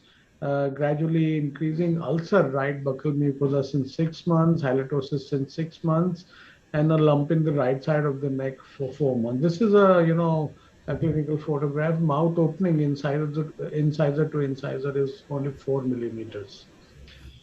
So he's been taking homeopathic treatment for 12 months, presuming that will cure him. Obviously, his disease has continued to progress. And he has come to us with an FNAC from the right cervical node, which is positive for metastatic squamous cell carcinoma. So we have a provisional diagnosis of carcinoma of the right buccal mucosa with right cervical lymph node metastasis, with probably significant submucous fibrosis and with severe trismus. And just to update our younger colleagues, this is the new grading system which has been suggested for trismus, and our patient has stage 4 trismus, meaning that he can open his mouth only to a small extent, and the interincisional mouth opening is less than 5 millimeters. Sorry. So now my first question to Dr. Shekhar Patel is, Shekhar, how would you investigate this patient further? Basically, I think we have to have biopsy if the biopsy has not been done, and involve the head and neck surgeons. And multidisciplinary involvement is very important because it looks like a locally advanced disease. So involve the radiation oncologist, medical oncologist, and even a palliative care person also to be involved from day one, so that we can attend to his pain and symptom management, and then investigate with the imagings, either with an MRI or a CT scan of that part, and a chest X-ray and an ultrasound of the abdomen, routine blood investigations to be done. And then after having all the information, if it is just a loco-regional disease, with the multidisciplinary team, I think we should take a decision about whether to go for some neoadjuvant therapy or to go for a direct surgery based on the decisions made on the MDT services. Wonderful. I think Dr. Shekhar Patel has summed up the treatment very well, and a multidisciplinary involvement in decision making in such a patient is extremely important. My question to Dr. Srinivasan is, Dr. Srinivasan, what imaging modality would you prefer, an MRI or a CT scan of the oral cavity and the neck, for you to be able to decide whether primary radiation therapy can be given to this patient, or surgery should be done, or maybe something else? Thank you. First of all, it's been a wonderful evening. And this particular man is a very young person, and we should try to offer him as best as possible with the multidisciplinary approach. So I would basically look at, the team would decide probably on MRI first. But if, the finance is a big constraint, like in our tier 2 cities, and the availability of MRIs as such, we would go for a CT, and even the CT would be a contrast CT, which would also help us in trying to keep our plan in mind. CT simulation together, if possible, can be done as such. So those are the ways I would look at, but MRI is the first choice. Thank you very much. Dr. Chatterjee, do you think a biopsy is essential in this patient? His mouth opening is only 4 millimeters. So how do you do a biopsy? You can barely peep inside his mouth. You can barely see inside his mouth. Dr. Prashanjit? Hemant, very pertinent question. I would say that this actually patient needs lot of supportive care. I would certainly include my nutritional team, dietitian group, the swallowing group team to take care about his rehabilitation status, which needs to be urgently addressed. And I think FNAC is good enough a procedure to label the diagnosis. And of course, as the doc said, we need to do an MRI to see the soft tissue extension and a complementary CT scan, of course, to understand whether the mandible erosion is there. As you said, possibly there is. So both are complementary in this setting. And then we'll take a multidisciplinary tumor board, whether he is amenable for surgery, which should be our first, So, very well said. I think all my panelists are, very, very acutely aware that this is a really young patient. And it would be difficult to approach him as you would in a normal patient who could open his mouth and, offer you lots of material from his primary tumor. And again, whether a biopsy is really needed or not, most of us do need a biopsy. Sometimes you need to look at so many things in the biopsy. But it would be a bit of a challenge to do that. It would be difficult to introduce a scope into his mouth also, and his mouth opening being what it is, it would be a challenge. So my question to Dr. John, if you are involved right at the diagnosis of this patient, what would be your focus? What would be your priorities? Other than, of course, establishing this diagnosis and starting some cancer-directed treatment on him. What other focuses would you have? Sure, sir. So thanks for including me in this panel, sir. But like you rightly put up in the first slide itself, that there are various symptoms that this patient has come up with on presentation, like pain, trismus, difficulty in swallowing, and so on and so forth. So obviously my focus would be to make sure that these symptoms are addressed as soon as possible. His discomfort is brought down as soon as possible, and make sure that he is able to be in a position to comprehend as to what all needs to be done. Because obviously, like you said, he is a young patient. He needs to, we need to offer the best possible and most, successful treatment options as far as possible. Sometimes it could be quite radical. We need to keep him physically, mentally, and emotionally prepared for all of these things, and make sure that he is, ready to move forward with all the things that we intend to plan for. So tell me again, John, how successful is our treatment intervention for trismus, at diagnosis and subsequent to treatment also? Do we anticipate and do we counsel him that, okay, after surgery or radiotherapy or both, your trismus is going to get better, or you're going to have to live with it, and how do you cope with it? So, sir, obviously, he is already experiencing trismus. He knows what he is going through. And while we explain the disease and the prognosis and what the entire journey would be for him, we definitely will touch up the importance of trismus. We will tell him that this is something that he might have to be, facing at a frequent intervals based on the disease involvement. And we will counsel him, and we'll, basically keep him prepared that he's aware of what he is going to be facing in the future and what needs to be done from time to time to take care of these issues. Thank you very much. So if you could continue. So CT scan was done in this patient. He had a large lesion in the right buccal mucosa, which was involving both the upper and the lower gingivobuccal sulci. He had right cervical lymph node, but bones were not involved.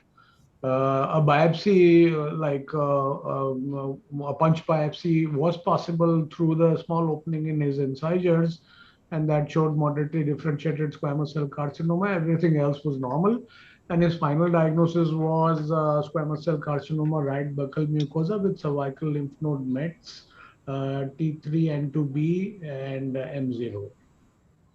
So now, how do we proceed with treatment, Dr. Anand?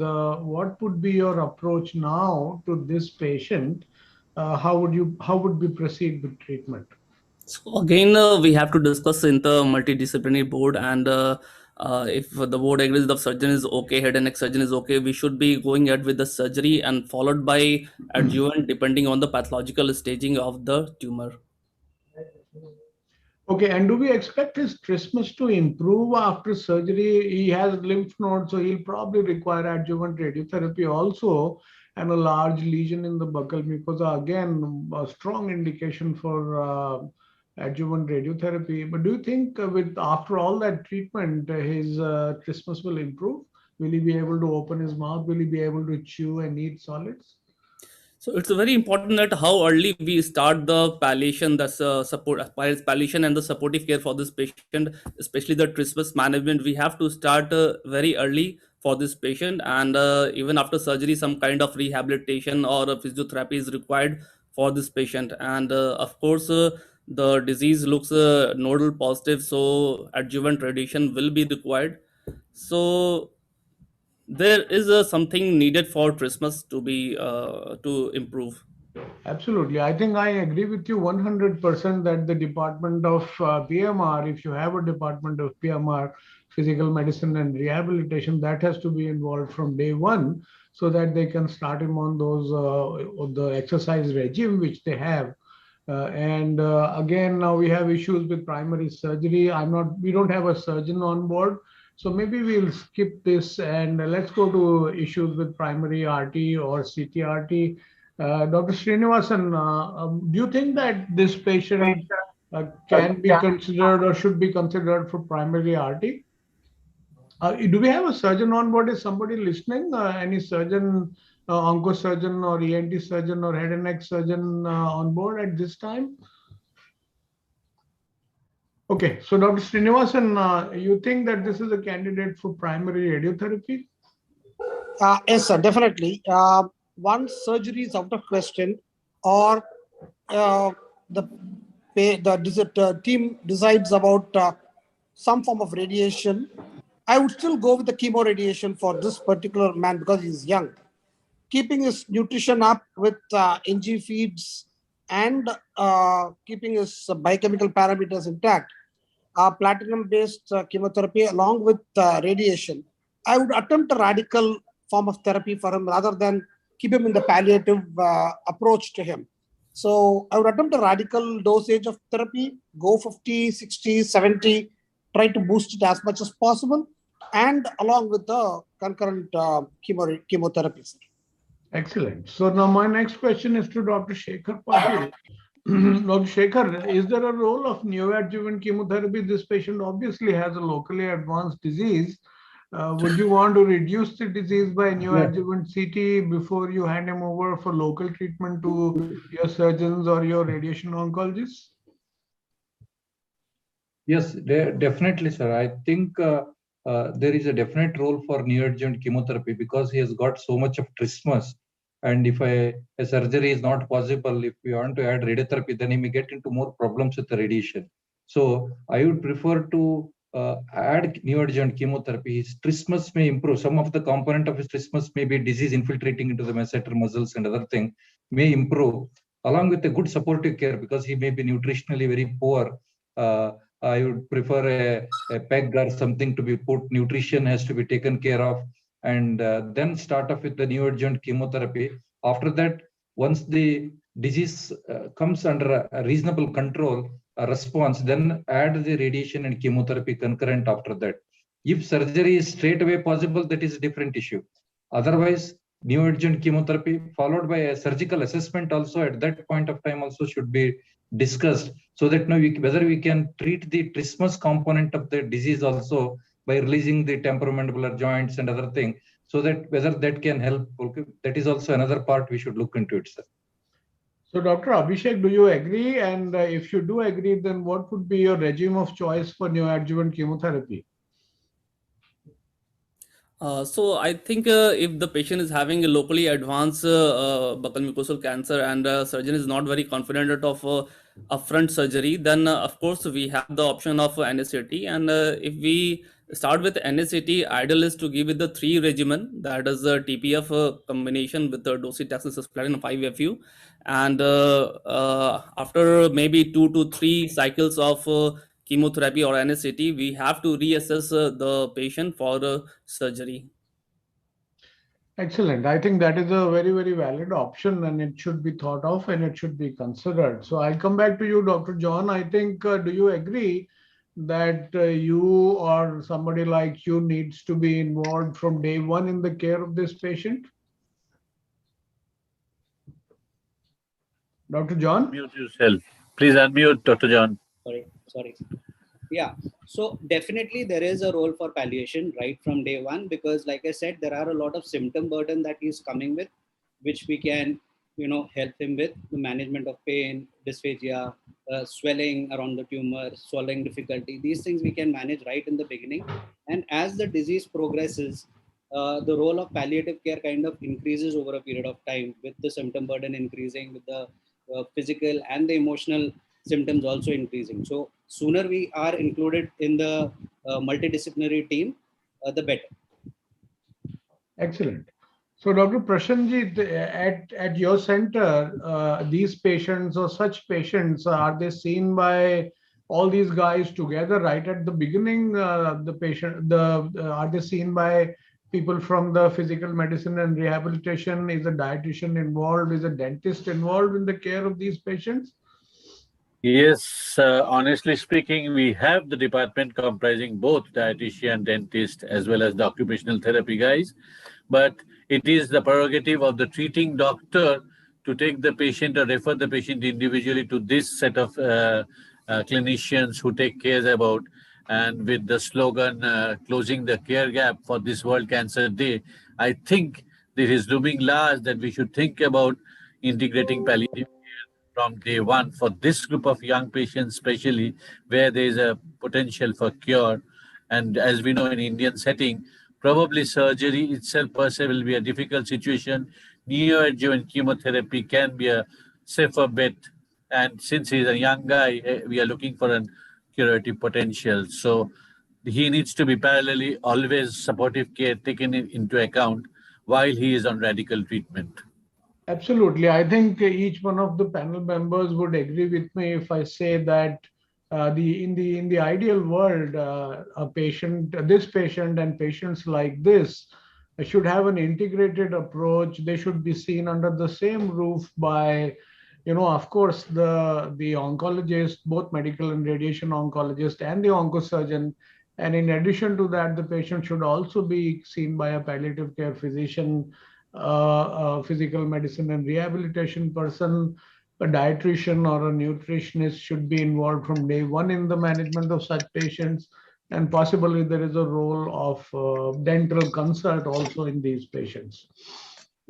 So I think the most important message, I've chosen only one case for this discussion today, is that in this particular patient, in patients like this, and in most patients, a multidisciplinary care should be planned from day one. And most of our cancer centers, I'm really happy to say and see, do offer this. And for those centers, even very busy centers, even very busy government centers, it should be a goal. It should be something which is highly desirable. If modalities to set up something like this can be set up, it will be of huge benefit to the patient. And palliative care is this green triangle, and it starts from day one. Maybe the role at diagnosis may not be very large, but as the disease progresses and as treatment is completed, the role becomes more and more in rehabilitation. And of course, if the patient is not lucky enough to have his disease under control, in the hospice setting, in the palliative setting, and in the end of life care. This has already been highlighted by some of our panelists. And just like to kind of close at this, and we'd like to thank the organizers for this opportunity and my extremely learned panelists for their very valuable inputs, Dr. Shekhar Patel, Dr. Srinivasan, Dr. John, Dr. Prashanjit Chatterjee, and Dr. Abhishek Anand. Thank you very much, each one of you. Have a wonderful Saturday evening. Enjoy the Sunday tomorrow, and good evening to all of you.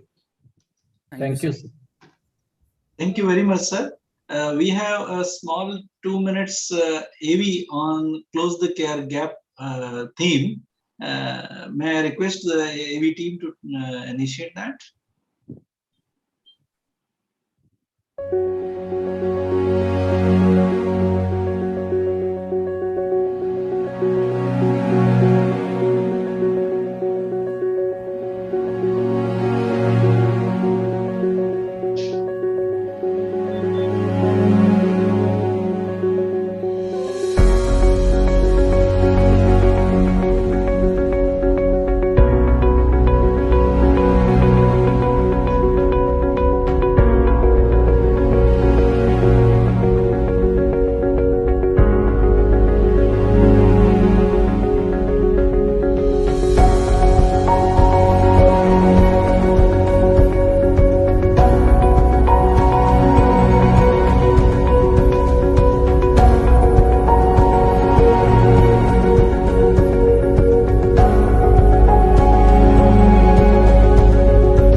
May I request Professor Kumar Prabhash sir to give his remarks?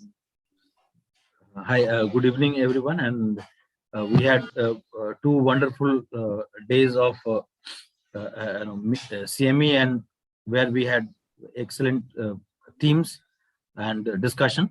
And this gets reflected into the kind of attendance this meeting had.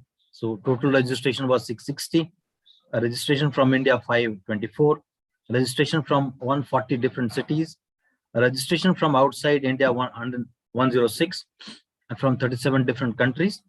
Registration received from 150 plus different hospitals and institutes. And these 2 days, there were almost 1,000 plus view on different social media. And so whole lot of effort by the organizers and the event manager. So I think so this was a wonderful meeting where we discussed our own problem, and this is our own problem. Nice part was that theme chosen was tumor, which we grapple with far more than any other country. So overall, a nice meeting and a satisfying meeting.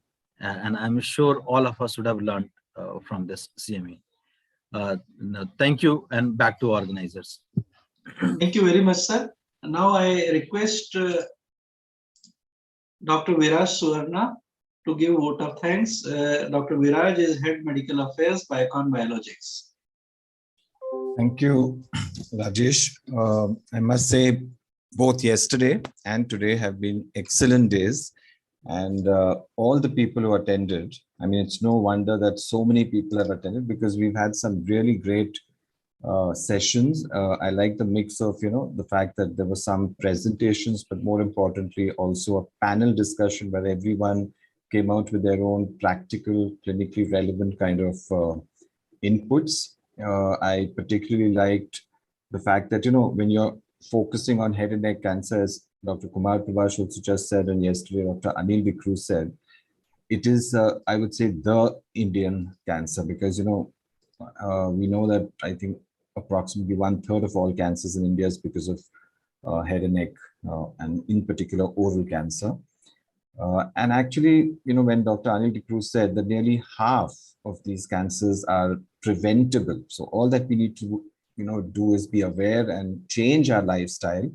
So I know it's easier said than done, but it's just a matter of not chewing tobacco. So it's like saying you eschew tobacco, ESCHEW, and don't chew tobacco. That itself will really help. And in addition to that, of course, all the other modalities that were discussed, and as Dr. Hemant Malhotra also ended by showing that nice slide on multidisciplinary care, and that will definitely help in closing this care gap. I mean, all of us know about Sir Francis Peabody and his definition of care. So when he says the secret in the caring of the patient is in caring for the patient. And that's what our oncologists have been doing day in, day out. So I know World Cancer Day is maybe just one day on 4th of Feb, but every day this particular problem is faced and addressed by our oncologists. So I'd like to thank all of them, as well as you, Rajesh, for also coordinating this very well, for being the, I would say, the sutradhar or the sheet anchor of the entire program. And of course, all my colleagues at Biocon Biologics and the entire audience. I'm pretty sure, as someone was saying, it's heterogeneous. So you have doctors, you have hardcore oncologists, you have others who also need to come close, because the gap basically is, one is between the primary care practitioners and of course the oncologists. So that needs to be bridged, and that has been bridged in these 2 days to some extent, but obviously it has to be done every day. So thank you very much. Please continue to stay safe and take care, because this pandemic is still there around us. I'm sure it will disappear by the end of this year, but cancer is something that will be there with us for I don't know how long. So thank you very much, and good night. Thank you. I thank all 4 program chairs, Dr. Neera, Dr. Viraj, and Ankit, and everybody at Biocon. Thank you very much.